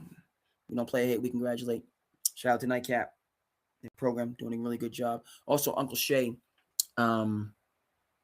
doing some, with Club Shay Shay, some impactful interviews with Michael Beasley. Speaking of which, also got to check out, and we need to sit down and just talk about Undisputed and how I feel about it in and of itself, because there's a lot there, and was not happy about that split, and guys have gone on, but so that's Skip Bayless on Vlad TV. His interview was real deal impactful. Let's go ahead and check that out.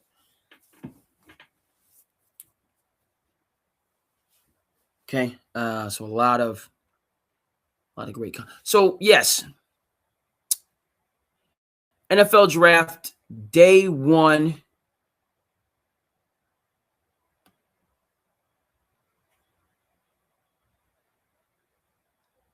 Let's go ahead, get the picks. I can hear the Yodis outside. The Yodis, the Coyotes, the weather's getting nicer, so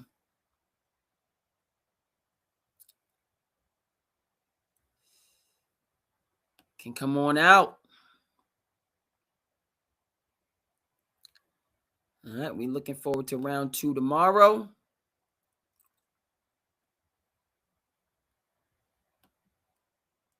Okay.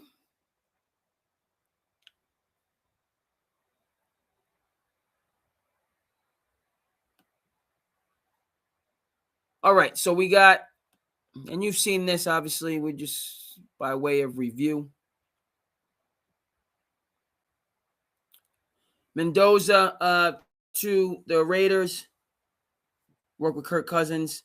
Bailey to the Jets, bolster their defense. Jeremiah Love to the Cardinals in the post-Kyler era. Tate going to the Titans, give their second-year quarterback some weapons. Reese to the Giants, who just traded away a defensive stalwart. Okay, bring in a defender, kind of on the same timeline as their young quarterback. Delane to the Chiefs. Okay, Sonny Styles, linebacker, to Washington. Jordan Tyson out of Arizona State. Very good. ASU. Going down to the Delta, to New Orleans. Again, young quarterback, give him some weapons. Cleveland, O-line, Spencer Fano. Giants, second pick, O-line, Francis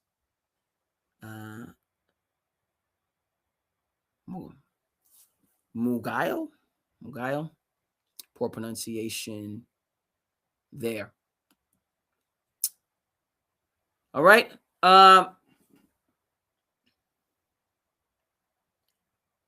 So NFL a little bit, just more players on the roster, so on and forth. What am I saying?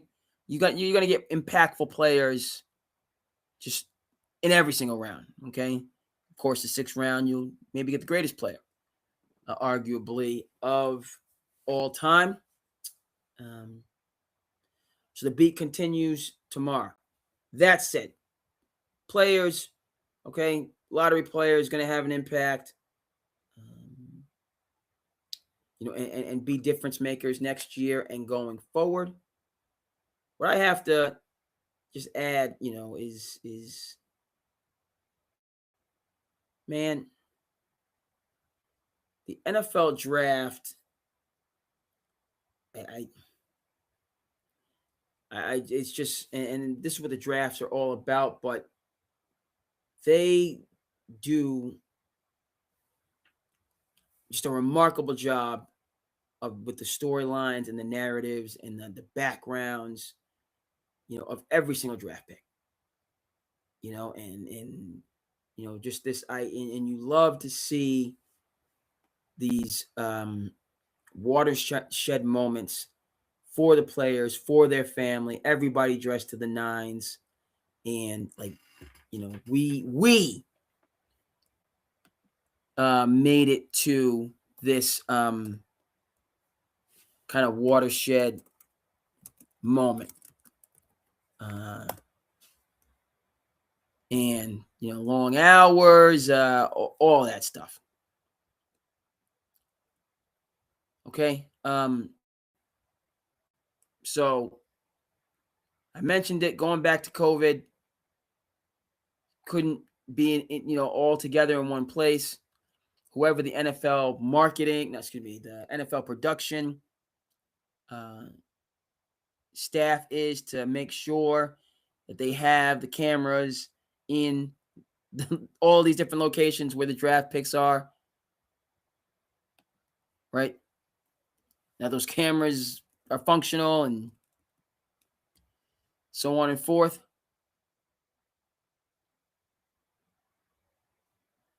All right, let me see if I can. It's I appreciate it.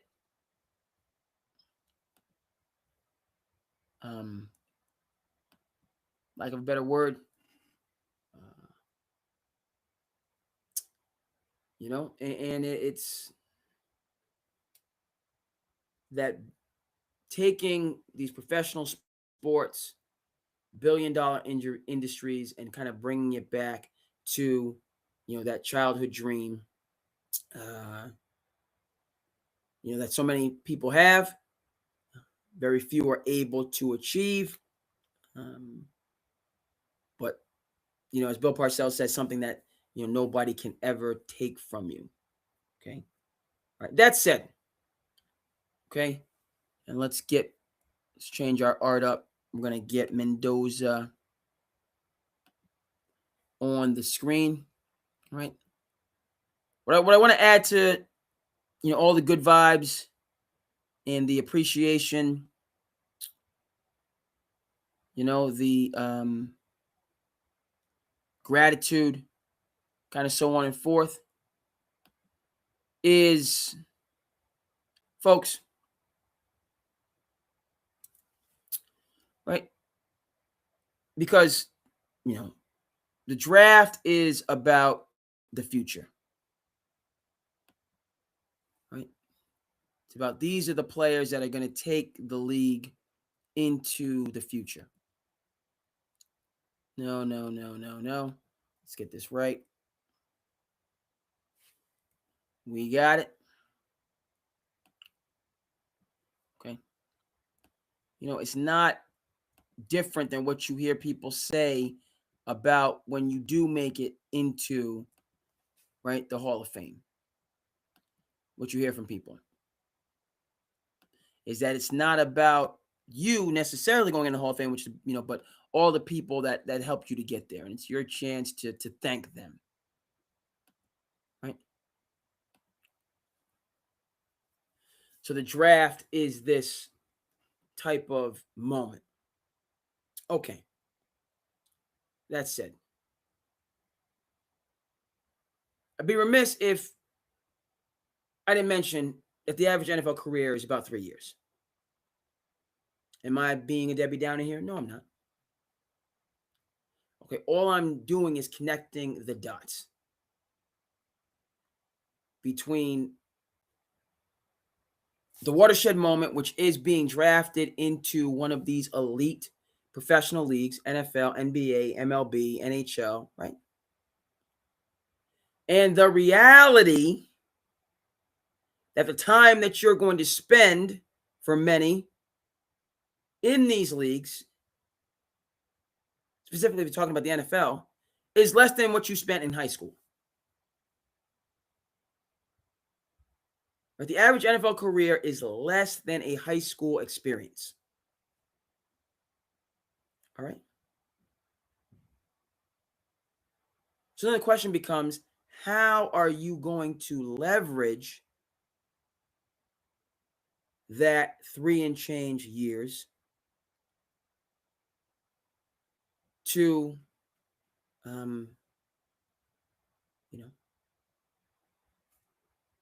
create generational wealth, A or B, but to create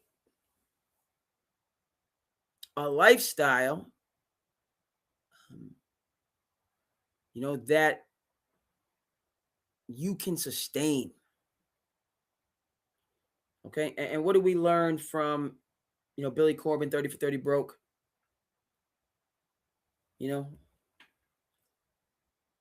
Some of the words of wisdom, sure, there are quite a few. What a executive told a player coming into the NFL, right? You can be king for a year, or you can be prince for the rest of your life. What do you want to do? You be king for a year, or you can be the prince for the rest of your life. Those are your options. Okay. That's also something that's really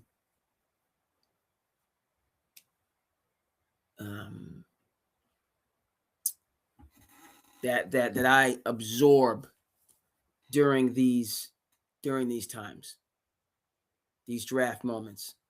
Okay.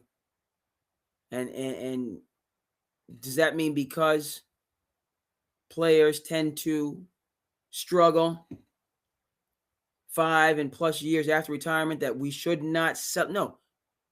These moments deserve to be celebrated, need to be celebrated. It's good for the draftee, good for the organization, good for the fan base. It's good in general to see people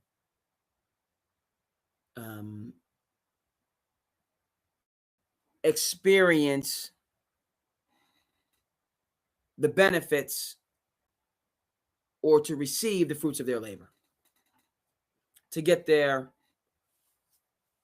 day in the sun.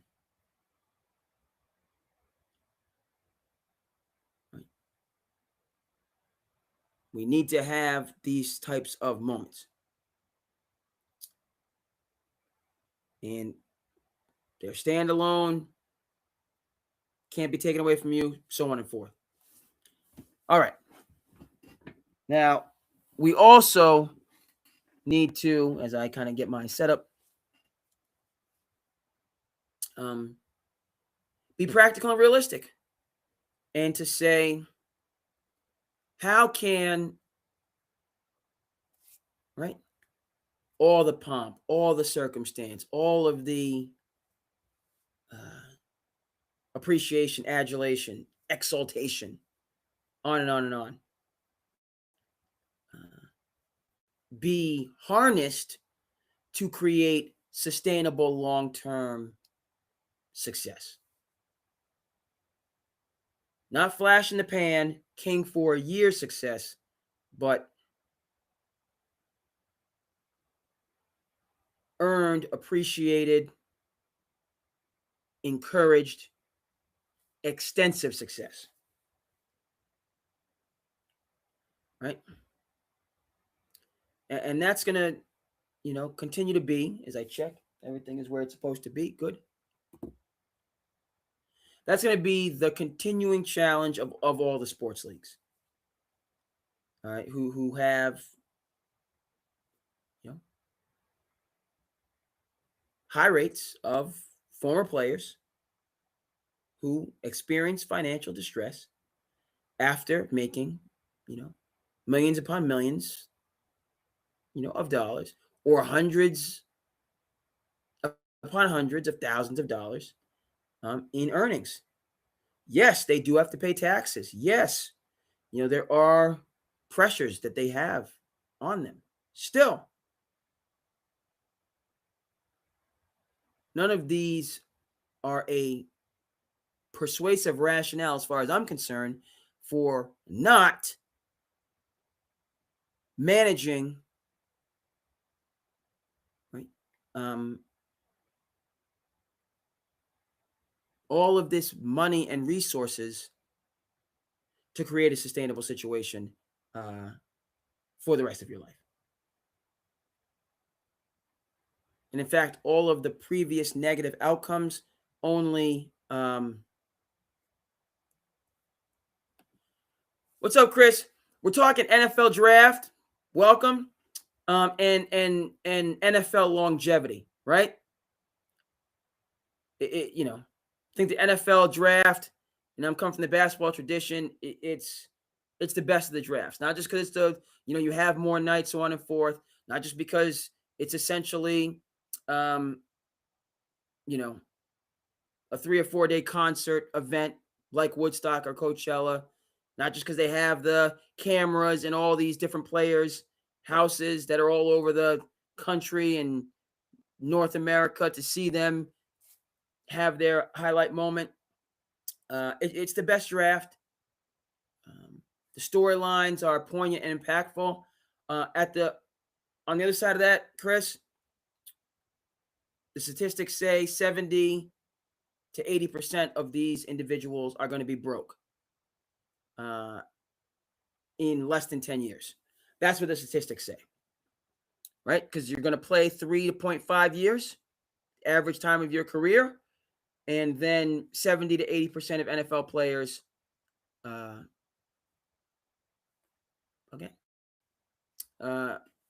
According to some reputable reporting, Sports Illustrated, Billy Corbin, 30 for 30 broke. Okay. 7+ out of 10 NFL players 5 years after their career ends are going to be in financial distress. Right? So what's the parallel between those two realities? Draft is wonderful. It's uplifting, encouraging, all those things.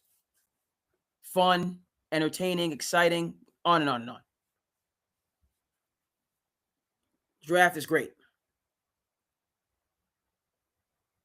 But what is the relevance and place of all of this celebration if in 10 years you're going to be worse off financially than you are now? Right? How do we balance and level that out? NFL is going to be good. Right? $25 billion valuation annually. Roger Goodell is going to be good. Lifetime private jet access.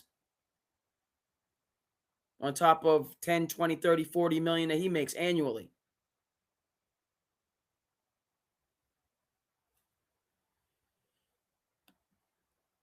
All right, Chris, let's go there. Because it's right in line with what we're talking about. So we'll shift gears. If you have anything, because I saw that, I have that. We'll get that on the screen in a second. And we'll discuss Mr. Pierce.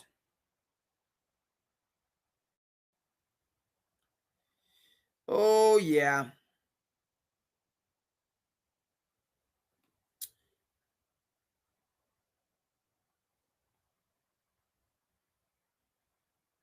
Okay, we'll shift gears. But that's one of the, right? You talk about it. One of the principal drivers.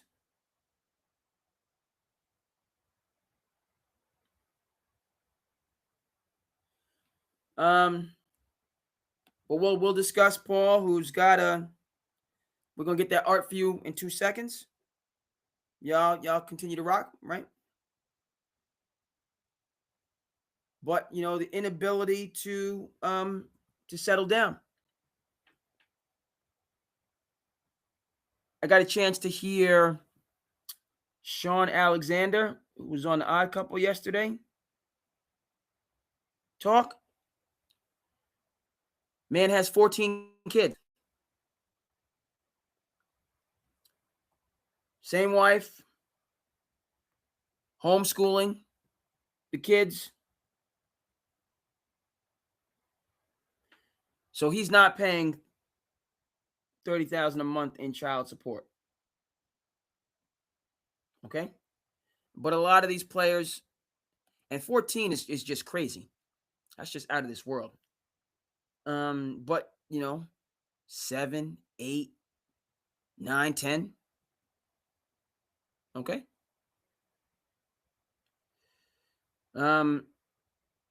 You have 10 kids with 4, 5, 6, 7 women. What are we doing? So let's dive into that. We talk about some other things. Okay, let's pull that art up for you and discuss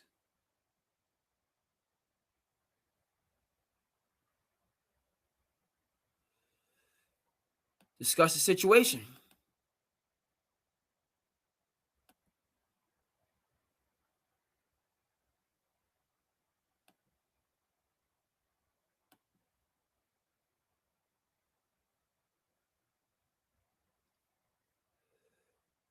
Okay, well, let's get it up on the screen, and we're gonna apologize for the quick delay, but SandCity by the fans for the fans. We're gonna touch on both of these things. Okay. Right, and again, I'm happy. I'm thrilled. I'm excited. I want people to have their moment, enjoy their moment, while at the same time having it not just be a moment, but something that they can lean on, depend on, rely on for the rest of their life. But per usual, right? Chris bringing the narratives and the storylines. Let's get into it.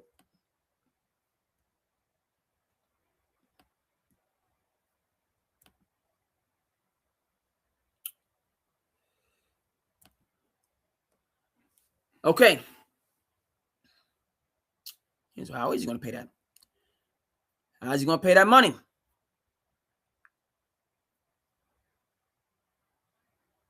Woman in California is demanding $50K a month.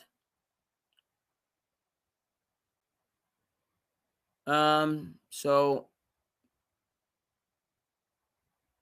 he's a 2-month child, and therefore he's in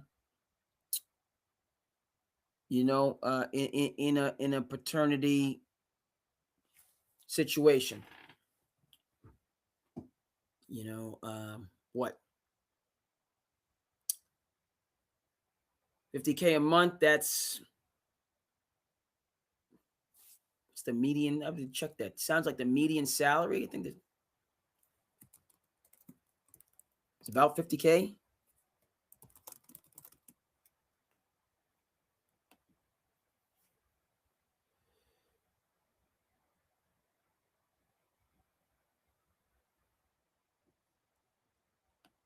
All right, the median household income.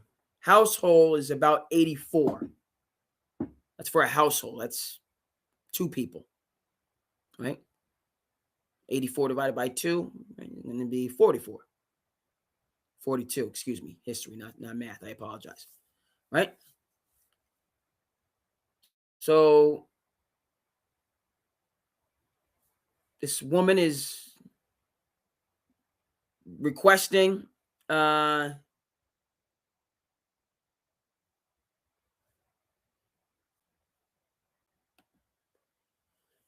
Had the range repo a couple years ago. Paul, he's in the Commonwealth. You know, he's a Celtic great, so he goes to the games. But he's not, always at the games. If it's a big game, he'll be here. But I feel like he spends more time on the left coast where he grew up than he does in the Commonwealth. He's bounced around, right? He was on ESPN and went a different way. Then he was on FS1. I'm not sure how much he's on FS1 since they had the big shakeup. He has,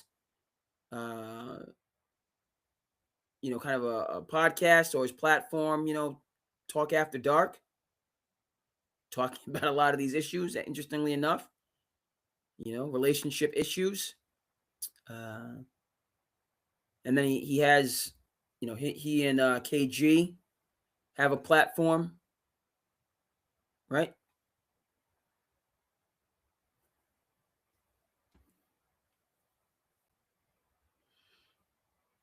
Did he seem to be kind of in good, good spirits? Yeah. He's got the pod with KG. Then he has the After Dark pod. Forget the name of that. What's the name of that? Something After Dark. After Dark. The Truth After Dark. Had part of it. That's good. I only bring that up because, I know, I've heard of folks that have seen people like Paul Pierce, greats for their organizations, Hall of Famers at different sporting events. And they were like, I saw so-and-so, I'm not putting any names out there, but, I saw so-and-so at Pete's Jam and, he looked kind of rough. He looked kind of rough, that the lifestyle and the years were weighing on him. Yep.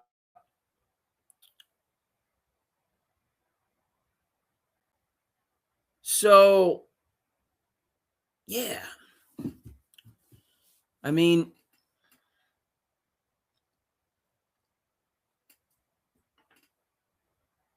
$50K a month.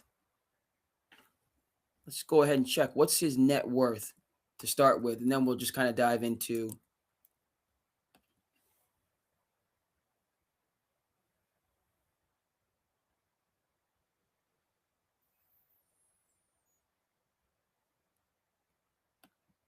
So his net worth is 80 mils.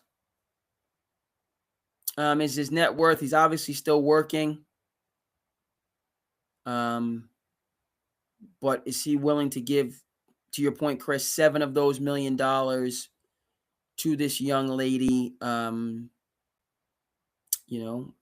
the mother of his young child? So first of all, for me, is,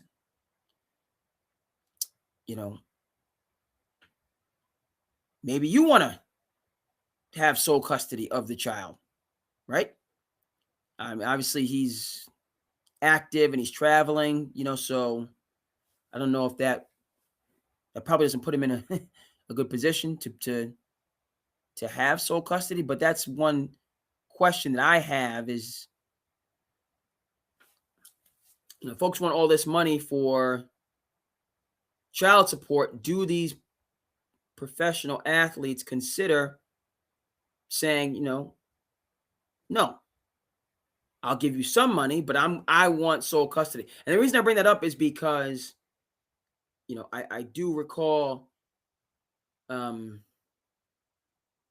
Wade, who was married when he came into the league, subsequently got divorced, and then and remarried to Gabrielle Union. But divorces are difficult, and I do remember some of the reporting surrounding his divorce and custody battle. But D Wade said, no, I want full custody, and so we're gonna, I'm not just gonna concede custody, even though I happen to be a professional athlete. No, I want custody. And he and his ex-wife went back and forth, and came to some custody arrangement. So that's the first question. All right, we have a child. Going to raise this child. Take care of this child, so on and forth. But with the immediate demands for tens and thousands and millions of dollars, professional athletes, you can say, that are dependent on supporting the child. You could say, I'll support the child, and we're not married. So the child support will come from me when the child is with me. Right.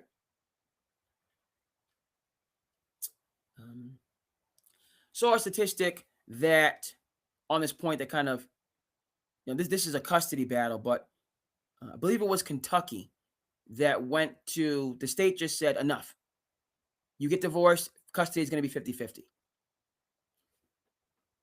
And they said divorce dropped by like 25%. Let me go ahead and double check that. Kentucky divorce. You want to get divorced? Yeah.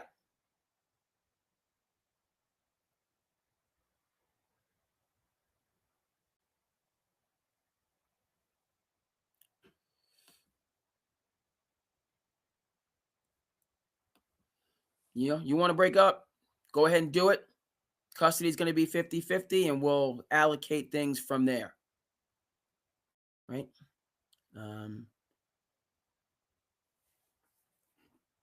So I think those type of just, what am I trying to say? I'm trying to say two things, and then we'll move on to the next slide.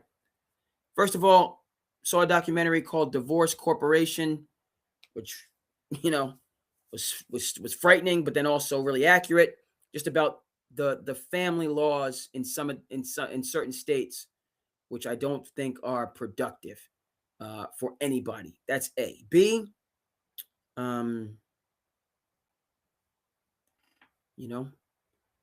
These type of situations, difficult though they may be, your money is your money, though. And I wouldn't be giving away anything, right? I think about Anthony Edwards, who, had a child, young lady, and just said, here's your, whatever, you're just going to take it all up front and we're done. He was not going to be able to have the child for, long stretches because of his schedule. So he wasn't going to fight for that. But he also was not going to just have a consistent back and forth. So he totaled it up, gave it to the young lady all up front. Goodbye. Right? Okay. And, that's a scenario that kind of mirrors the current landscape of athletics in general, right? These draft picks coming in are going to make millions and millions of dollars up front. Obviously, taxes are going to be taken out, but you're going to have generational money just heaped upon you. And also the college and the high school players are getting hundreds of thousands and millions of dollars heaped upon them. And good luck. That's not a good equation for sustainable success. I'm sorry. People who lack financial literacy being given large assets is what is it? Same thing. 6-7 people who win the lottery end up broke. I'm not happy about it. All right, but let's continue with Paul Pierce. Okay. So Pierce wants joint custody. Makes sense to me. Woman wants sole custody. She wants $250,000 in legal fees and $75,000 in pregnancy expenses.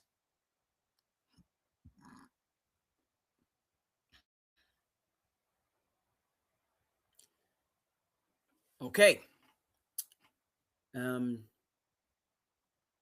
So again, for just a regular working person, these figures are astronomical. 75,000. Again, that's about the median household income. You need 75,000 because you were pregnant. All right.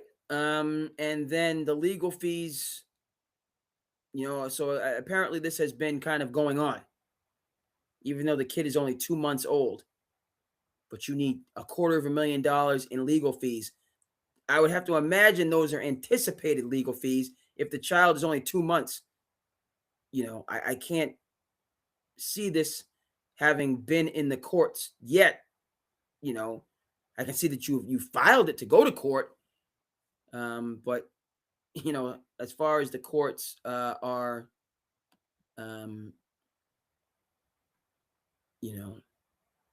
have to address the matters that they already have to address. I don't see this having gone to trial. Right? Glad the IG is still going strong. Very good. It's good to see. IG is still rocking. Facebook still rocking. Twitter, Twitch, and of course YouTube. Right? So, a lot of times these are kind of handled, and then NDAs are signed, and so you don't necessarily know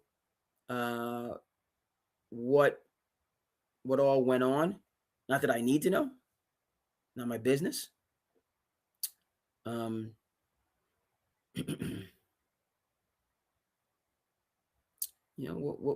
We'll see.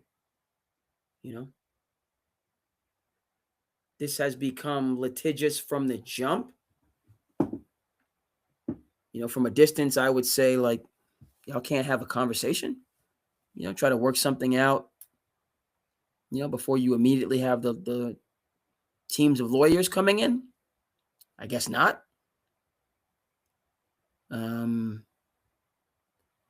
you're talking about hundreds of thousands and millions of dollars. So I think that has a role to play. But still, I mean, it's like I look at situations like, Tom Brady has a child with a actor. His name, I want to say Jennifer Gardner.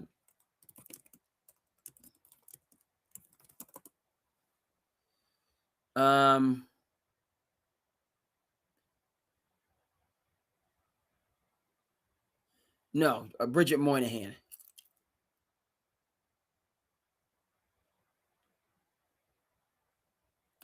Jennifer Gardner has a I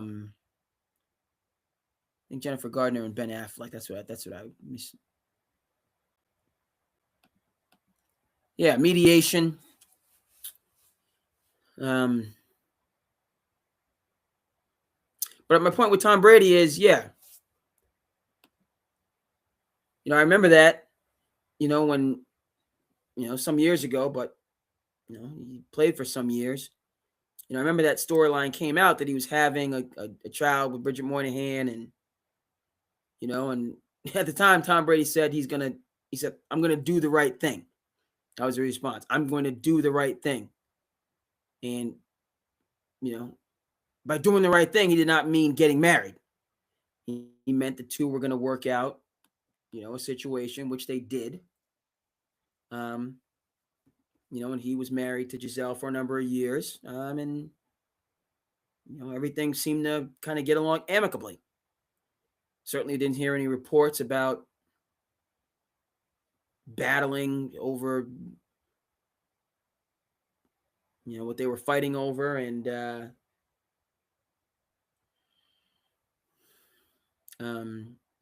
hundreds of thousands of dollars. Not that those conversations didn't take place behind the scenes, but it wasn't out front. So wish everybody the best in this circumstance. I haven't seen I haven't seen Pierce discuss it on his platforms. Let's shift gears, Chris. That's where we're gonna move to. Let's move. Wishing Paul Pierce, his child, the mother of his newborn. Wishing everybody well there. Okay, so let's.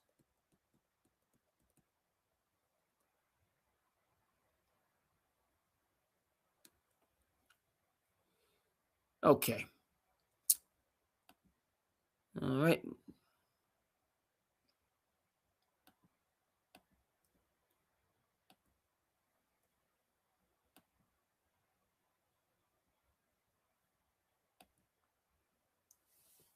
Okay. So it's been a week and change since this story came out, and the story has gotten legs and now is sprinting forward, into different territory, right? There's a couple new pictures to add. When we see these pictures that at the time seem standard procedure, right? But now we look at some of these pictures, and what jumps off the page in these and other pictures is, right, Mike Vrabel clearly has his wedding ring in view. And so it's a tale of two cities in terms of this picture when it was filmed recently. As you see, Mike Vrabel, head coach of the New England Patriots, who he brought to much success this year, and how we view this picture now, right? So, to begin, for me, right?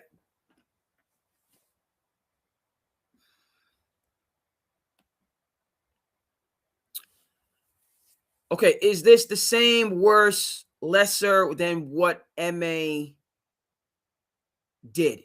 Good question. My first reaction is this is lesser than what MA did.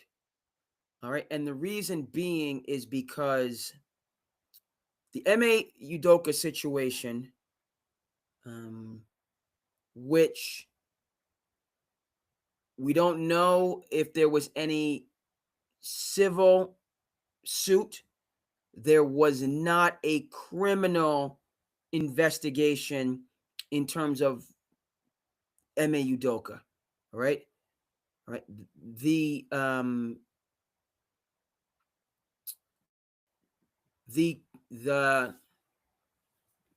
I'm trying to get the right word here.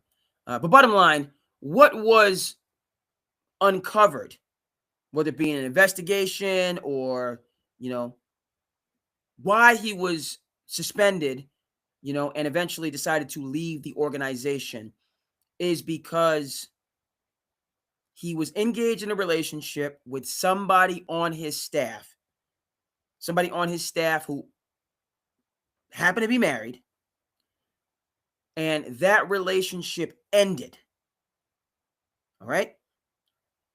It began in the midst of the season. Okay. You are a professional athlete, coach, player,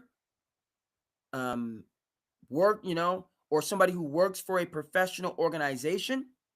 Okay. You are living a fast-paced and nomadic life. Okay. We all want to talk about the money. We all want to talk about the fame. All right. Very few want to discuss or put themselves in the lifestyle. By the way, shout out to George Clooney in Up in the Air. Shout out to George Clooney, the movie Up in the Air. Good film. All right. About a guy that, flies around the country firing people, which is not the best job to have. But it's a good, but it just talks about, when you're living this jet set life, it's difficult to put down any type of roots, and you're just always, you're not connected. If you do have a family, you're always away from them, and you have to get used to that. And it's a high pressure, stressful environment. Yeah. Does that excuse any sort of unethical, immoral, illegal behavior? No, it does not. Because again, you are pros participating in some of the most lucrative industries on the face of the planet. Meaning you can order top flight room service, take your PS5, go to your room and cool out. Or you can take yourself to a 5-star restaurant with everybody else, eat a great meal, and be fine. Or you can go to a club and be around other people, socialize, and be fine and not do anything to compromise your existing relationships. Because you have stress and pressure in your particular industry, which, by the way, everybody else does. That's no excuse to do things that undermine you, the people around you, or your profession itself. It's not an excuse.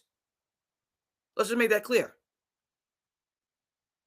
As well as, as pressure rised and you have benefits and incentives, you have all of these supports. You got mental health support, you got physical health support, you got, nutrition, you got all types of things that you could plug into to keep yourself on the straight and narrow. Or you could let it get to you. And you this is not a professional. We let the grind of our life get to us in different ways. And we have different reactions. Rather than take a step back, scale down, put things in better perspective. Right? So back to your point about MA, that situation was that a relationship, an extramarital relationship began and ended. Okay? Right? And then MA had a problem with the relationship having ended and treated, his former companion in an unethical, unprofessional, borderline illegal fashion. Okay?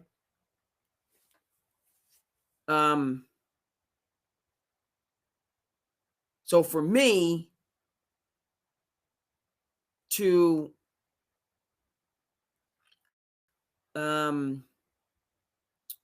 create a hostile environment for another person who made the decision not to be in a consensual relationship with you, all the while, just in and of itself, never mind if you're both married or if you're not. You were in a relationship, the relationship ended, which is, by the way, a reason a lot of times people do not get involved with relationships that people that they work with. There's nothing wrong if you meet your significant other at your work. Nothing wrong with that. And I, for one, hope it works out and you have a wonderful relationship. But a reason that many people are reticent to get into relationships with people that they work with is because of the possibility that that relationship could end and you still have to work with this person, which is certainly all the way awkward and difficult. But that's the game you play, right? Talk about relationships. I learned this in one of the best classes I ever took in my life, a sociology class right here on the Cape at Cape Cod Community College. Shout out to Professor Cordell, wonderful professor, learned so much, okay? The butterflies, when you're beginning something, and it's wonderful. It's called limerence. Limerence, when you meet somebody new. Oh, they're just the best person. Oh, yes. I just feel, great. Limerence is what you're experiencing. Limerence. It lasts 2 years. It lasts 2 years. Okay? To start with. The honeymoon, the limerence. 2 years, and then it's over. Okay? Then, they're a person, you're a person, and you're just experiencing life together. Right? Teamwork make the dream work. Okay? That there's truth to that. What is the African proverb? If you want to go fast, what do? You go alone. If you want to go far, what do? You go together. Okay? Right? The wisdom has been there. Right? But in terms of the realities, you got limerence, that's 2 years of just, then, all right, you come back down, and now you got the long haul. And then when relationships disintegrate, unfortunately, and they break up, now what do you got on the tail end? You got 2 years, bro, or ma'am, or whoever. You got 2 years. Yeah. Of, of heartache. And and you got 2 years. You got to do your 2-year bid. Okay? I'm not minimizing it. I'm just, you got 2 years of glow, and then 2 years, some darkness. Okay? Talk to a therapist, counselor, sociologist, whatever you want to do. This is the science. All right? So in terms of MA, to me, you don't have a right to strong arm somebody or to create a hostile environment or to make them feel uncomfortable, unwanted, unwelcome, whatever the case may be, because things didn't work out between you two. You don't have a right to do that. Okay? Never mind the fact that you're already married and you have your own separate life there. Even if you weren't, even if you're now single to mingle like a lot of people, okay? It doesn't give you the right to rain down in a situation where you have authority in that professional organization. It doesn't give you the right to big time to bully a subordinate. Okay? No. We've talked about that. I'll say it again and again and again. No go. Right? No. That stuff, you're all the way wrong. You get in a relationship, other person, relationship ends. I get it. It's tough. An MA situation is a different type of tough because you already have a family and a wife. But whatever. Breakups are tough, no matter how they come about. Okay, it's tough for everybody, though. It doesn't give any party the right to bring any of those things into the other person as they are going their own separate way. You don't got a right to rain down negativity on somebody else because the relationship didn't end the way that you wanted it to end. You don't. We all, it's difficult, it's tough. There's all these outlets for you to handle those things like a grown-up, like a responsible, reasonable, respectful human being. Okay? You got umpteen, Dr. Phil will talk to you, Oprah will talk to you. Anybody will talk to you about, you can listen to blues. You can go anywhere. Okay? It's a part of the human condition. It happens. It's hurtful. It's just life. Okay? Doesn't justify negative, unnecessary behavior. Period. So with MA, right? So this situation has a number of the same elements. They're both married. It's a conflict of interest, right? Like in your job, like you sign these conflicts of interest, testing, and you got to go through conflict of interest training. You have to say, are you like, I cannot make this decision because I have this previous relationship. I can't decide, to hire, to fire, to promote, or you have to at least divulge it. If this person is going to be like, the MA situation, if that person was going to be promoted and he was going to be a part of the, deciding group, you'd have to say, by the way, you got to divulge that. You can't just, oh, no, this person's great. They need, X amount more in salary and so on and forth. We're going to give them the job over somebody else, that applied for it. But you don't tell the other decision makers that, by the way, I have a relationship. I'm in a relationship with this person. Can't do it. Shouldn't be able to do it. All right. Okay, so now I think MA's, worse than the Vrabel Rossini situation. All right, let's get into this. Okay. This is kind of spiraled. But for me, I have to go back to, the beginning. Okay, so this looks much different. Right? So let's go. Hold on.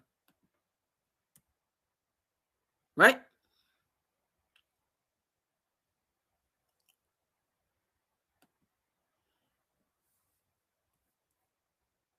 Yeah, jump in if you have anything. But that's so MA, is a little bit more. I've said that.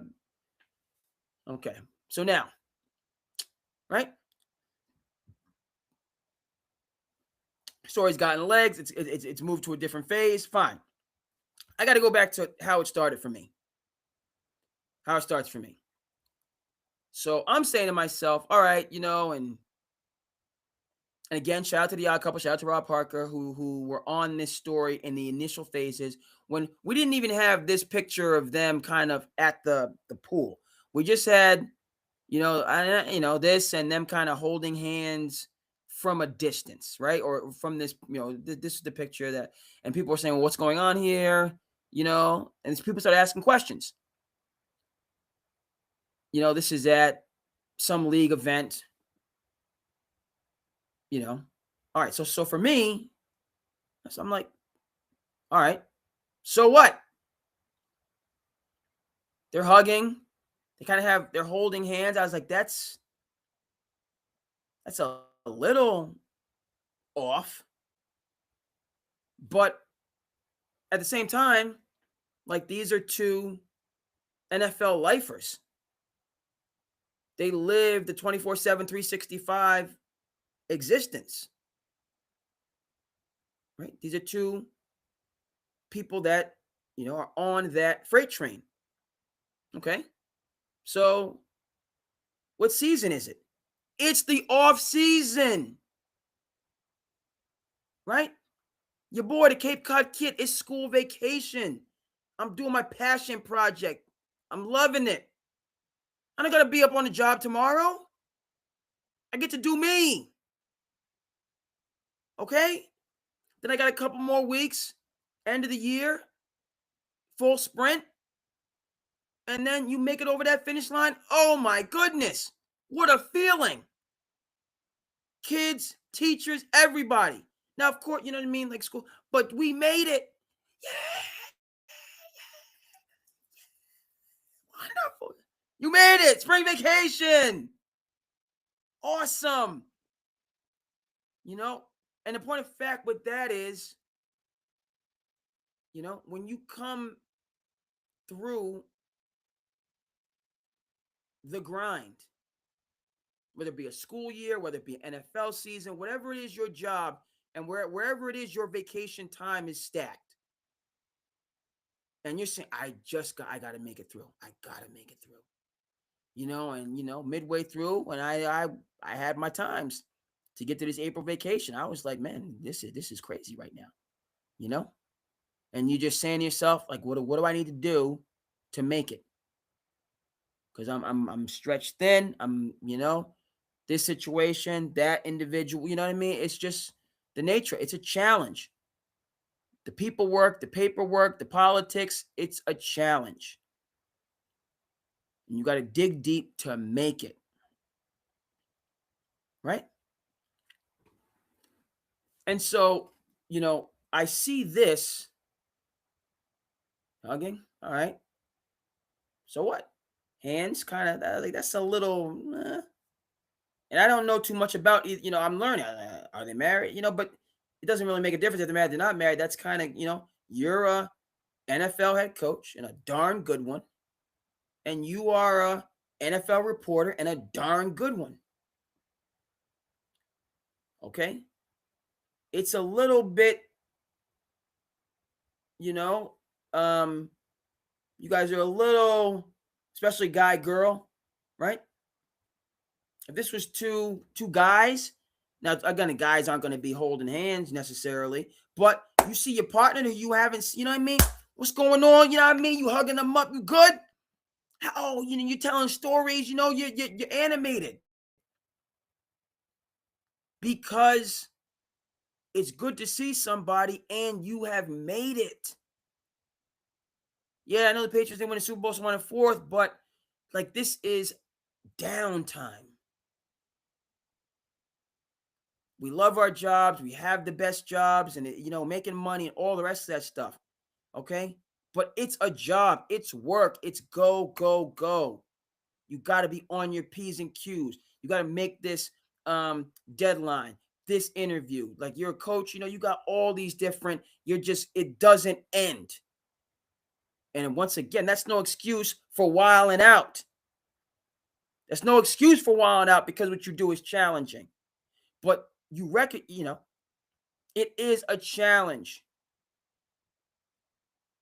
And you need downtime.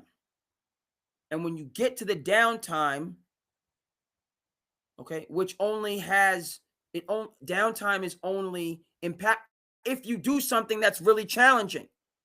If all of your time is downtime, then what is it? But you exert yourself, you really go for it, like these folks, Super Bowl and top reporter, and so that when you earn, you come into that time of just rest. Like, that's a beautiful thing right there. If folks out there, working class folks out there, can relate, or you know what I mean? So just to get there is a big deal. Right? So for me, when I first see this, I'm saying to myself, it looks, because the first pictures weren't this. The first pictures was over here, and then like some hand holding stuff. And we'll get to some new pictures dropped, and we'll get to those too. So, okay, a hug, a little bit of a handhold. All right. You seem to be like, look like you're at, Aspen, Colorado, or some spa place, whatever. Now, this is a little bit more. Okay, so now, now it's starting to, I'm starting to, but what did they say? They said we were with a group of people and it was all the NFL people that was together and yada, yada, yada. That's what they said. I got no reason not to take them at their word. Okay? But I just have to come back and to establish the initial reaction for myself, which is two hardworking folks at the top of their profession finally have some downtime, off-season time that you're happy about. You got this little window before we get right back into it, going into the NFL draft, going into OTAs, right? Off-season program, yada, yada, yada. We have a respite from the 24/7, 365 treadmill. That's important. That's valuable. That's commendable. That you work super hard and then you have the time, the needed time to rest, recover, and just be yourself. Okay?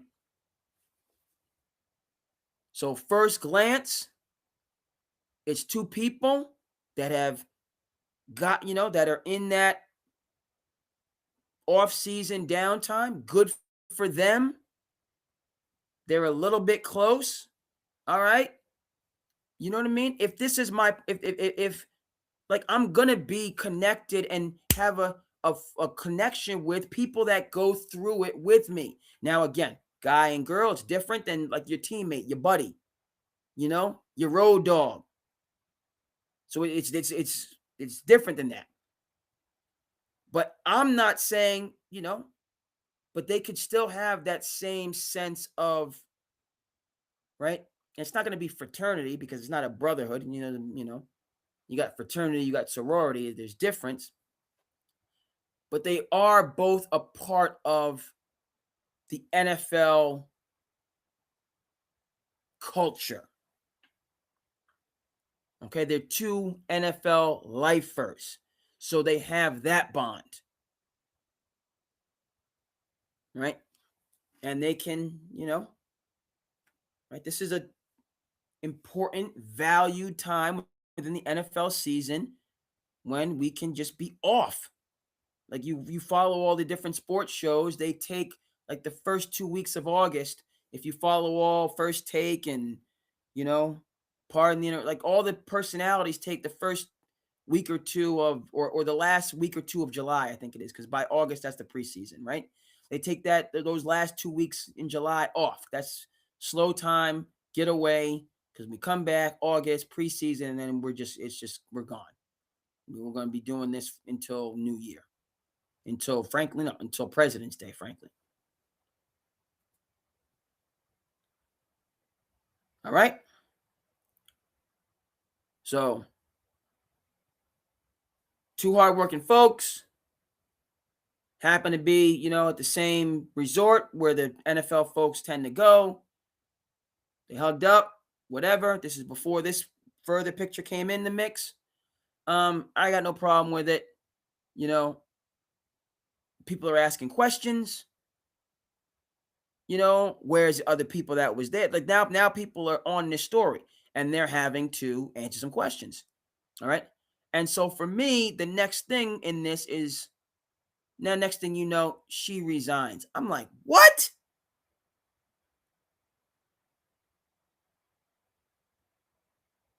What? You left and you're working for the Athletic, which is, like the creme de la creme of sports journalists. The athletic version, the sports version of the Atlantic.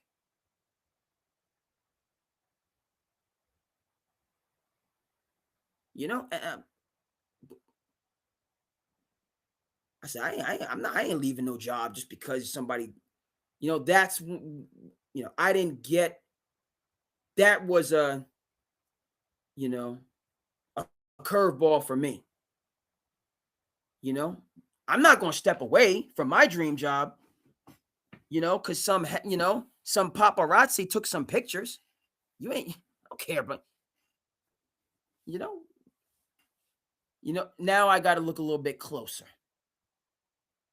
When Diana stepped away from the dream job over a couple of, and again, we didn't have them. It was just this picture over here. But now these pictures are starting to come out. And then now Diana Rossini steps away. Okay. So now, again, my first reaction is why? You didn't do anything. And even if you might have done something, like they don't have any proof. That's what I'm thinking. I'm not comprehending why you leave a dream job at this phase when it hasn't snowballed. Okay. All right. Now this thing is starting to I'm starting to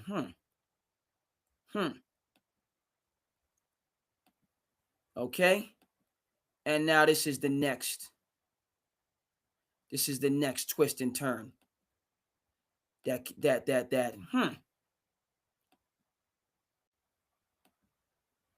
Okay. Now one Miss Chrissy Freud is gonna come through with her tweet, and now this is the real turn for me in this story. Is Rossini resigns? Like what?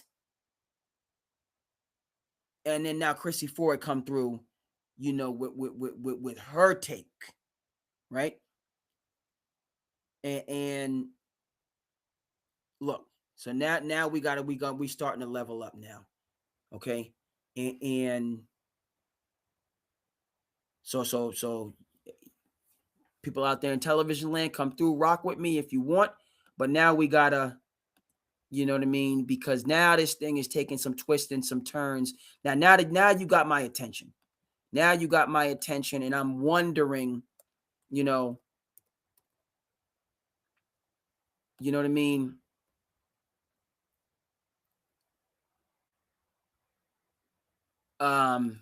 So let's get the language.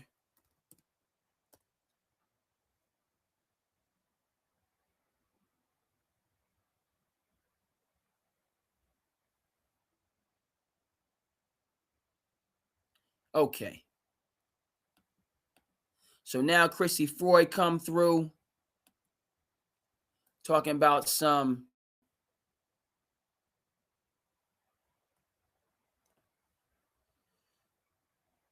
you know what I mean? So now we rocking and rolling here. So Chrissy Freud talking about, I'm sure you were told to submit this or that you'd get fired instead. Don't let the door hit you on the way out. We know who you really are and what you've been up to for years. Keyword we. We. It does so much detriment to women in sports who have done things the right way. Okay. So now your boy, I got to step back now. I got to step back now and do a double take, right? Because for me, And never mind, now the dirty laundry is starting to pile up. But first things first, I'm saying to myself, this Chrissy Freud feels some type of way about Diana Rossini. You feel some type of way about this person. Okay? Let's go ahead and read that again. I'm sure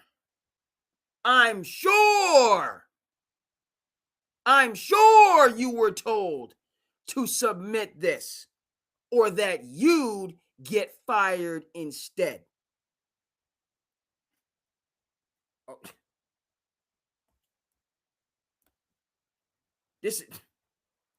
You sound like a judge in a courtroom right now.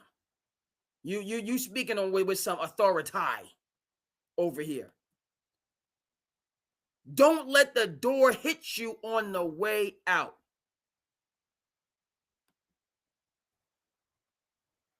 We bringing the boot. Somebody's down. You bringing the boots out. You bringing them. You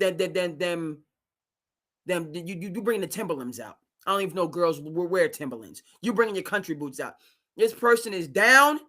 Oh, you can't wait to get your kicks in. Like you've been waiting for this, hoping for this. We know,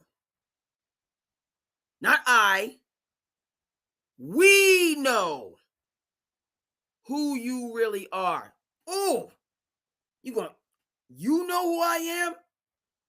I don't know who I am, but you, and not just you, we. Oh, this is deep down, extra personal. And what you've been up to for years. And now the thesis. It does so much detriment to women in sports. It does so much detriment to women in sports who have done things the right way. So that's the thesis. That's the rationale in terms of why you just put your heavy boots on, your spiked boots on, and just went bananas on a person, Diana Rossini, who was down. She was down, and you put them heavy spiked boots on and had your World Cup practice early. Okay, kicking, stomping, beating the brakes off of this individual who is in a compromised position, who is hurting, reeling, and then enter Chrissy Freud. All right, and she ready to batter you all the way down into the ground, not just on the ground. You need to be in the ground, like pressed from the surface into the dirt. Is that tweet on a couple different? I mean, the presumptuousness that it starts with. I'm sure that you were told to submit this, or you were getting fired. So you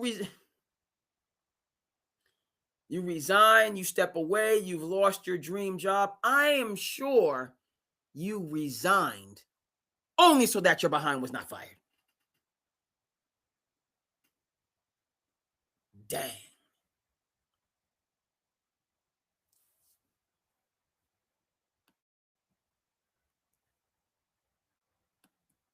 I am sure you were told to do this, or you would get fired. Don't let the door hit you on the way out. She's over here throwing power punches. Yes, words matter, phrases matter, how you say things matter. Chrissy is presumptuous. She is authoritative. Don't Don't let the door hit you on the way out. Translation, good riddance. There is a firmness and there's just a firmness and a fury in that tweet. And like you're not leaving. I am hurt. This is DJ Jazzy Jeff, Fresh Prince. Uncle Phil did not put DJ Jazzy out. He threw him out the house. You're not going to just be asked to leave. You are being thrown out. You're not being put out, Rossini. You're being thrown out. As far as Chrissy Ford is concerned. And then it's not it's we know what you've been up to. So Chrissy Ford over here, she do we need some Mobb Deep on this? Do we need some? Hold on here, folks. Hold on here, folks. Do we need some?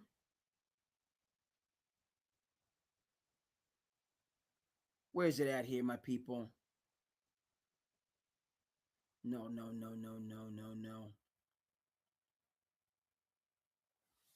We're gonna get it for you. Hold. Yeah, sending this one out to my man Killer B. No doubt, indeed. Without we. Chrissy over here rolling deep. She said, "Here's an I." She said, "We." There's a war going on outside. No man is safe from. You can't run, but you can't hide forever from that we don't. She didn't say I. She said we. We know what you've been up to for years. As in, yo, the squad. I'm speaking for like others. Double-digit people behind me that feel this type of way. That's why I'm coming out with like this. You walking with your head down. You shook. Couldn't wait to deliver these lyrics.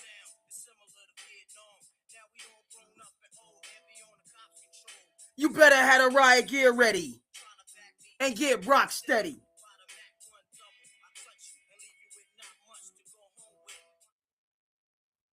Chrissy Ford is over here, was waiting for this battle. She said, we know what you've been up to for years. Meaning I got a squad behind me that feels the same type of way. By the way, it's been crickets, you know what I mean? And this is, again, shout out to the Odd Couple, shout out to Rob Parker, just kind of highlighting this, how people was kind of like, you know, when we saw the original, they ain't want to really go there.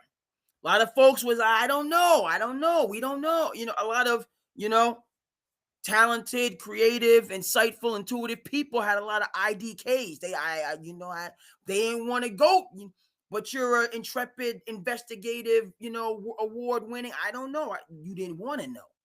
You ain't want to know. So that contingent of folks, crickets. Like there's no, and by the way, Chrissy Ford, she did get fired. She got fired and then retweeted, hey, my email's active.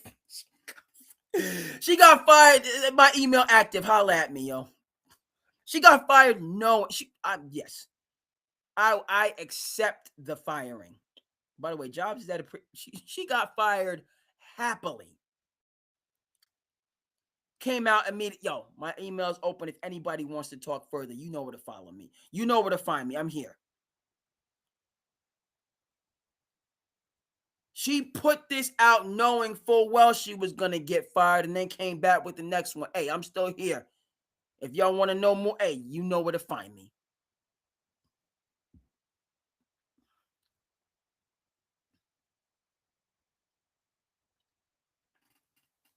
So, and again, folks, that to me, and this, battling, feuding, animus, antagonism, that's not where I'm going with this. It's clearly a big part of it. Okay. But the central thing for me beyond that is to say, because again, what Chrissy Ford is doing here, amongst other things, is she is now leading or tipping or saying in a not so subtle way that this is what we, just two people hugging, okay, holding hands. So what? Is the tip of a very large iceberg. Okay? And she does it in a ferocious and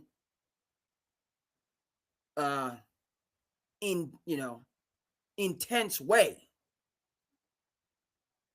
How it's worded, how it's framed, we can go over it again.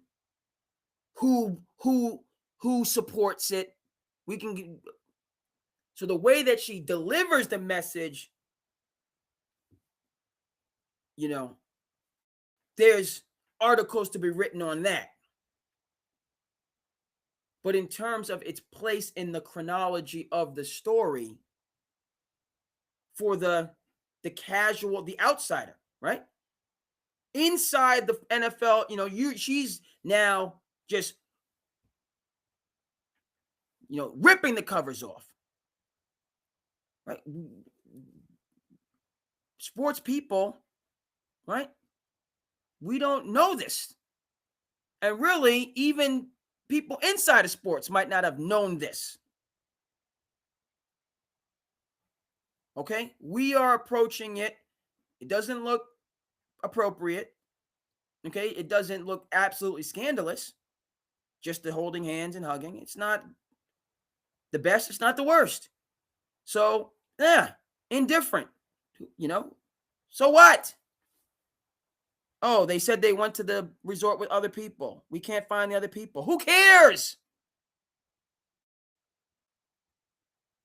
Should they be doing it, based on the letter of the law? No, they shouldn't. But do they have a right as two hardworking, consenting adults to spend some time together, sit at a pool? Sure, fine.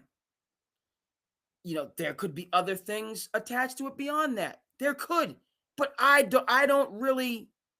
not that invested in that. Okay? If you want to show me, then all right, I'll take it at face value. And we are now, a week out, we are being shown more and more and more and more and more. But at this time, you just have a faraway shot of people on the outside of some type of resort hugging. And now they have to answer questions about who else was at the resort, but we don't know for sure. And all right.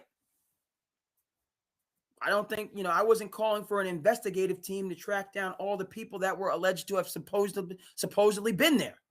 I didn't need that. But before we could even get that investigative report, Diana Rossini resigns. Okay. Why are you leaving your dream job for conjecture and speculation? All right. A, why are you doing that? B, I'm a little bit unpleased. It doesn't do me any good to see a person who was on vacation, who was at their leisure, and happened to be there with somebody else who was also famous, and they happen to know each other and be a little bit more comfortable, familiar with each other than maybe should have been the case. So what? Again, two hardworking, successful people on their free time, okay, that are a little bit cozier than they maybe should be. So what? Okay? You haven't proven anything to me, and I'm not necessarily looking for you to prove something. I'm happy that hardworking people have some time off to marinate. That's what I am. It's their downtime. They're chilling. They're away from the spotlight. In a short period of time, they're going to be right back in the spotlight, 24, going full speed. You need to get away. They were getting away. You didn't show me anything, wild. I don't necessarily need to know anything wild. I hope that they were not doing things that are hurtful to them and others, but I don't necessarily need to know that they were at this time. Enter Chrissy Freud, who pulls the curtain back. Okay? And says, oh, by the way, and she says it in not a shy way. This is the tip of the iceberg. There's so much more here. All right? I'm not afraid of a slander or defamation lawsuit at this time. Possibly and probably because I ain't never seen it resign. And now, right, the cat is out of the bag and it's a free-for-all. So I can say what I've wanted to say for some time without the same level of liability. Without the same level of liability, and also to make the fundamental point, which, because of the vitriol in the tweet, does get lost. Because there's so much animus and antagonism and the clear reality that you cannot stand this person. And the way that it's framed, there's others who cannot stand this person. So that's what takes the lead. But the substance, beyond two people that don't like each other, is that it's a detriment to women in sports. That is a strong, serious, and substantive point. Meaning, now, okay, so now this for me, it's evolved. It's not two people who are working hard, who have free time, who are married, taking, chilling, getting away before they have to go back, which is completely above board, reasonable, acceptable, understandable. Now it's no. This is one professional, the journal, it's both.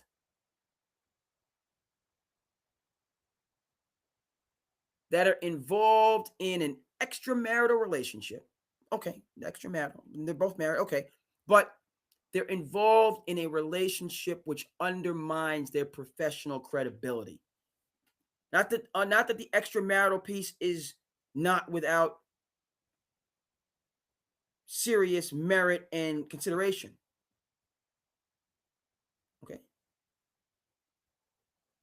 But the reason this is a national story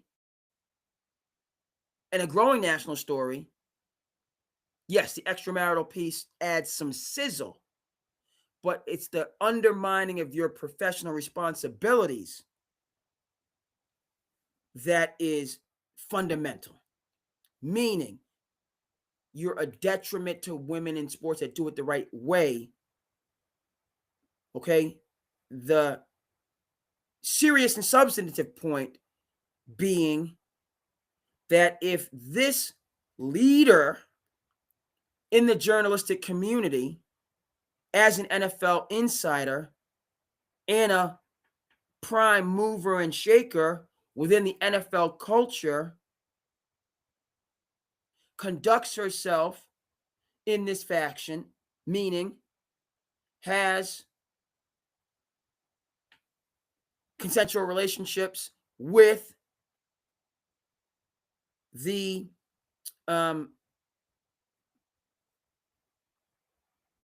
coaches and, well, let's just say coaches who she's covering.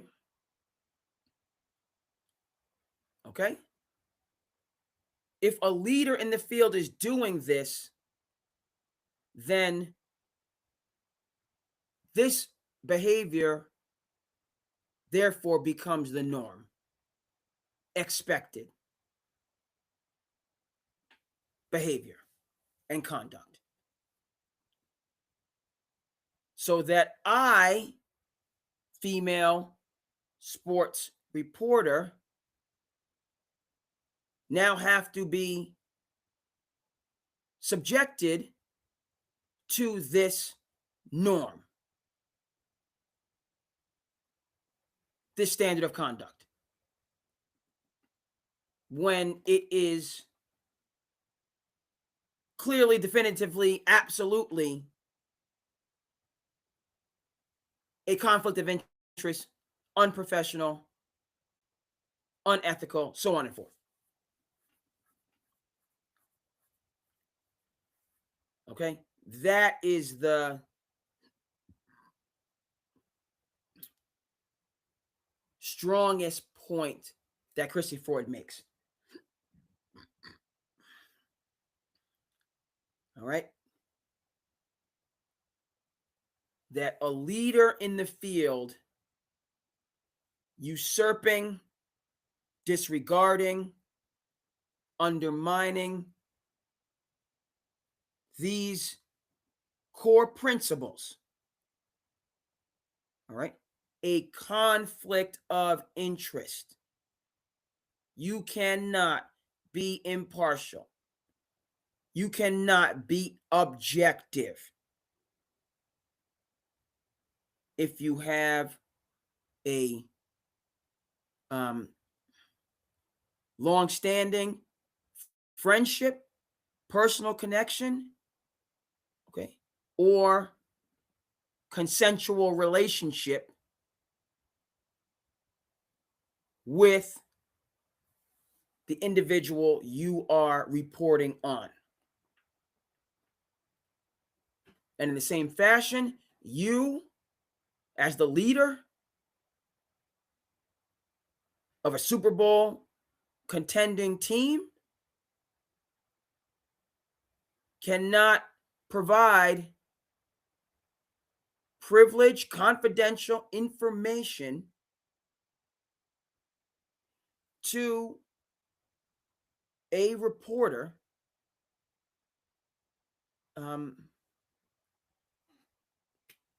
that you're in a relationship with. You can't provide that information in an impartial fashion. You can provide it, okay, but in doing so, you're showing the inherent favoritism that you have, because this person is,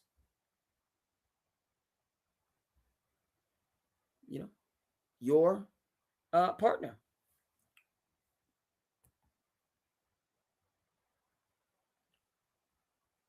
All right.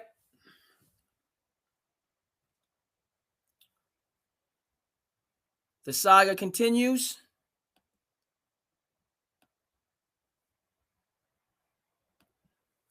More pictures have come out.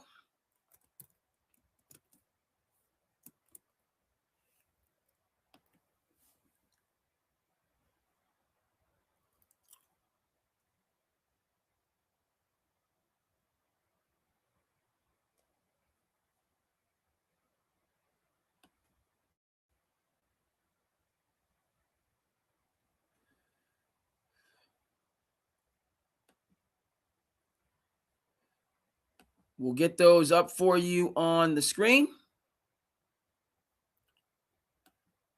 as the story continues to go and grow.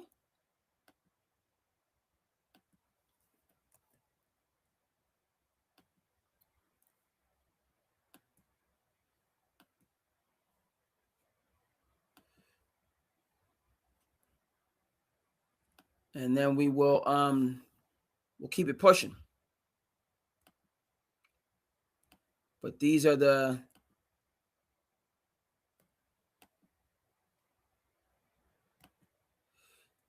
more recent pictures.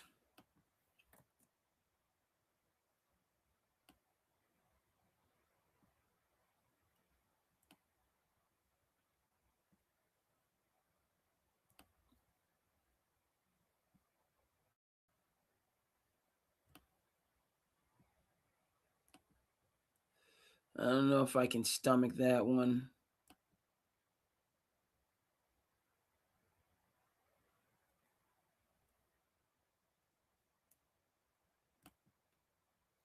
No, I got to do a better job on that one.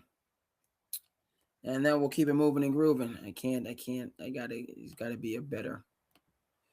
We ain't going to do no.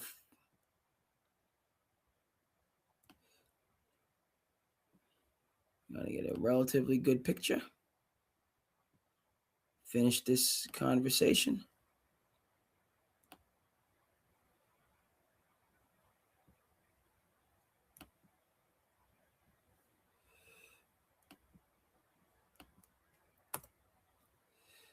All right, let's go.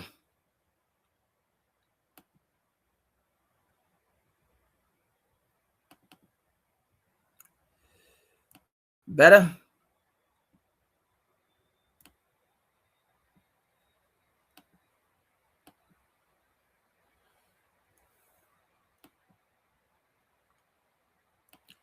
All right.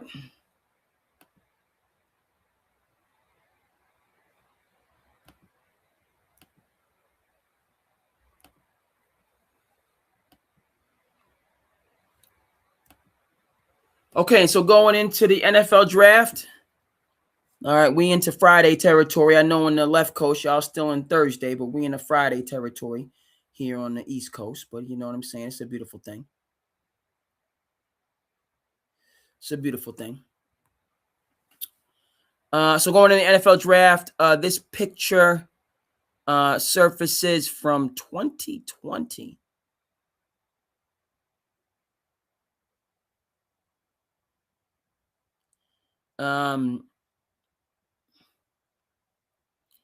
Pandemic times.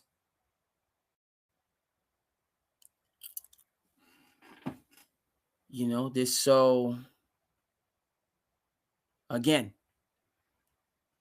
Chrissy Freud talking about what Diana Rossini has been up to for years.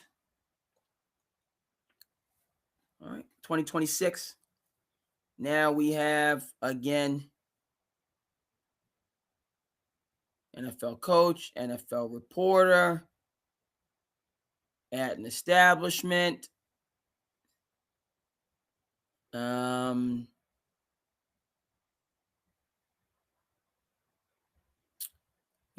they seem comfortable, familiar. Again, you can see Mike Vrabel's wedding ring, left hand. And the questions continue. To the point where Mike Vrabel says, he's going to skip day 3 of the draft. Going to go do some counseling. Right.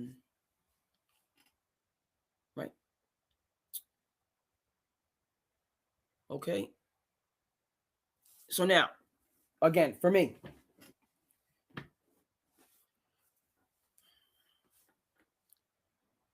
the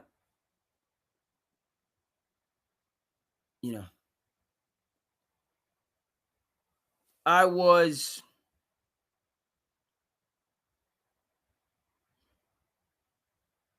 giving Vrabel and Rossini the benefit of the doubt for the reasons I previously discussed.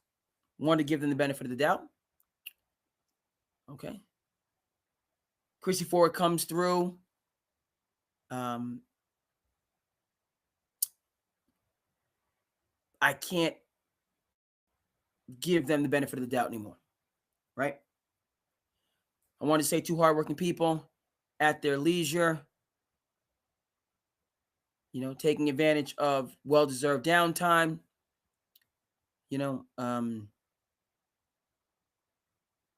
it doesn't look great. It doesn't look awful, but that's all I really need to know about it, right? It goes on. Rossini resigns. Whoa. What's going on? Right now, but again, I'm thinking, about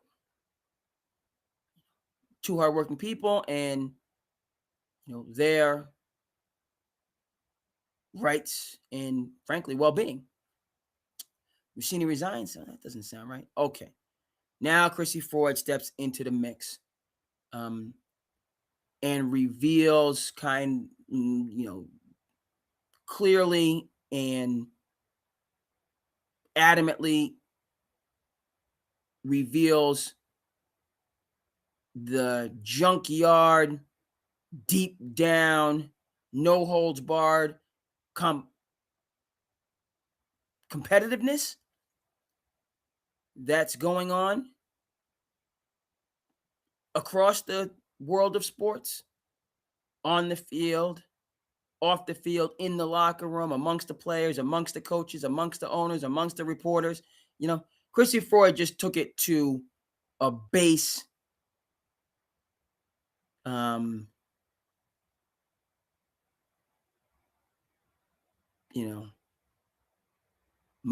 a mano level. Chrissy Ford took it to a Mad Max Thunderdome, 2 men enter, 1 man leave level. All right. She didn't just point out, she blared. All right, that Rossini was fired, deserved to be fired, should have been fired a long time ago. All right, and on top of all that, was a detriment to her peers. All right, so Chrissy Ford, she went all out. Okay, which is its own component, right? The survival of the fittest framework of Chrissy Ford's tweet is its own thing. Okay, the other breakthrough of that tweet is to substantiate this instance of misconduct. Yes, misconduct, clear conflict of interest on both parts. It was substantiated, and it was illuminated, expanded, expounded, increased, accelerated, right? Not just that it's going on, it's been going on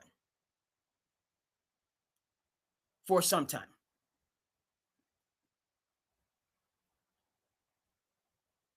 Okay? And so we get this going back to the pandemic. As we go into the NFL draft, and we get this.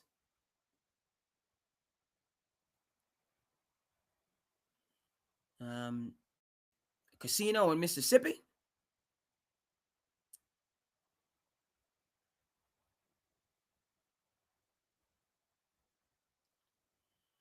Right? And it's becoming more difficult, to the point of being,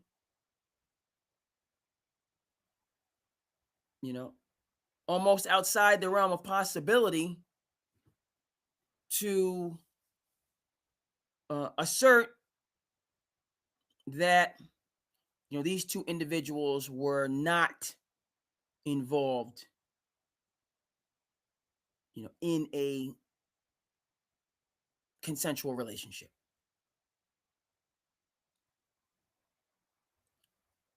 Right?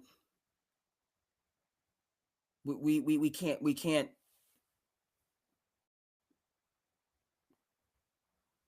logically and reasonably, again, but it's,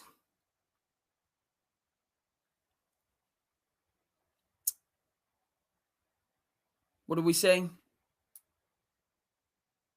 We have evidence that proves beyond a reasonable doubt, beyond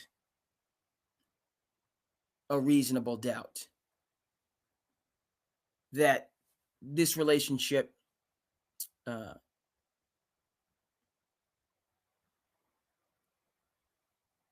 exists and has existed for some years. Okay. All that to say,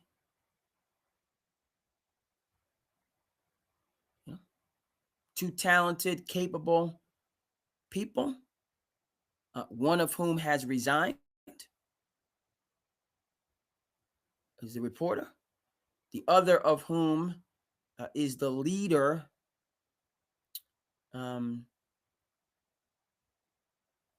of one of the best teams in the NFL, and has taken that team from famine to feast. Right? He now has a serious scandal to contend with.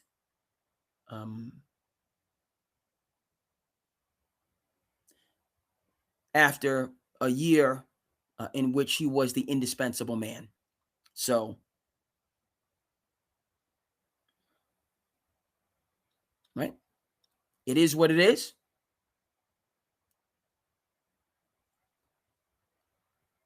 Frankly, it's sad to see from the outside, the different perspective from the inside. But from the outside, it's sad to see these falls from grace.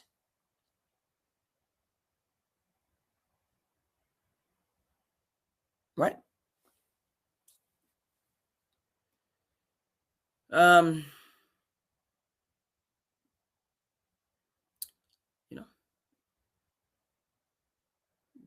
But what are we saying?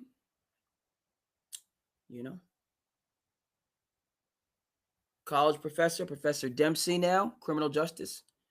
Professor, she said, listen, you lay with lice, you get lousy. Meaning, you cross over and go from one side of town to the other side, and you know full well what goes on in that side of town. And I know you're just stopping by and you don't spend, but you cross over, then you're over there. You're over there. All right. And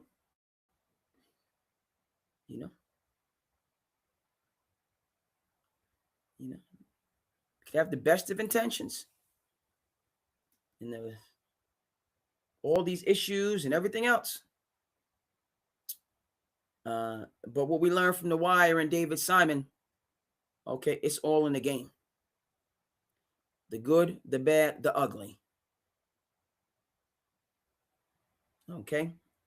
So, right? Mike Vrabel done come back to the Commonwealth, come back to Foxborough, and in a very short time, he brought prosperity to a place that had been neglected of such. Bereft, if that's the correct word. He brought, all right, good times with him. And now he's going to have to deal with some tough times. Okay. And just like that, does it mean, but the wind at his back and a lot of the goodwill that he has built and established is taking a hit. It's taking a hit. He can continue to do his job. He can continue to do it at a high level. This is on his resume. Along with all the other good things that he's done and will continue and will do, he's gotta deal with this and right, recover, rebound, or whatever you want to say. All right, but so it is what it is. My college professor said to me, "But for the grace of God, there go I." You say it's not going to be you until it's you. So, wish both of those. I ain't Chrissy Ford feels how she feels. Hey, two people that I know of and respected. Yeah, y'all, you gotta take your hits now. I wish you the best in terms of dealing with what you got to deal with, and hopefully getting back on your feet. Yes, indeed. Let's go. I appreciate you, folks. SandCity.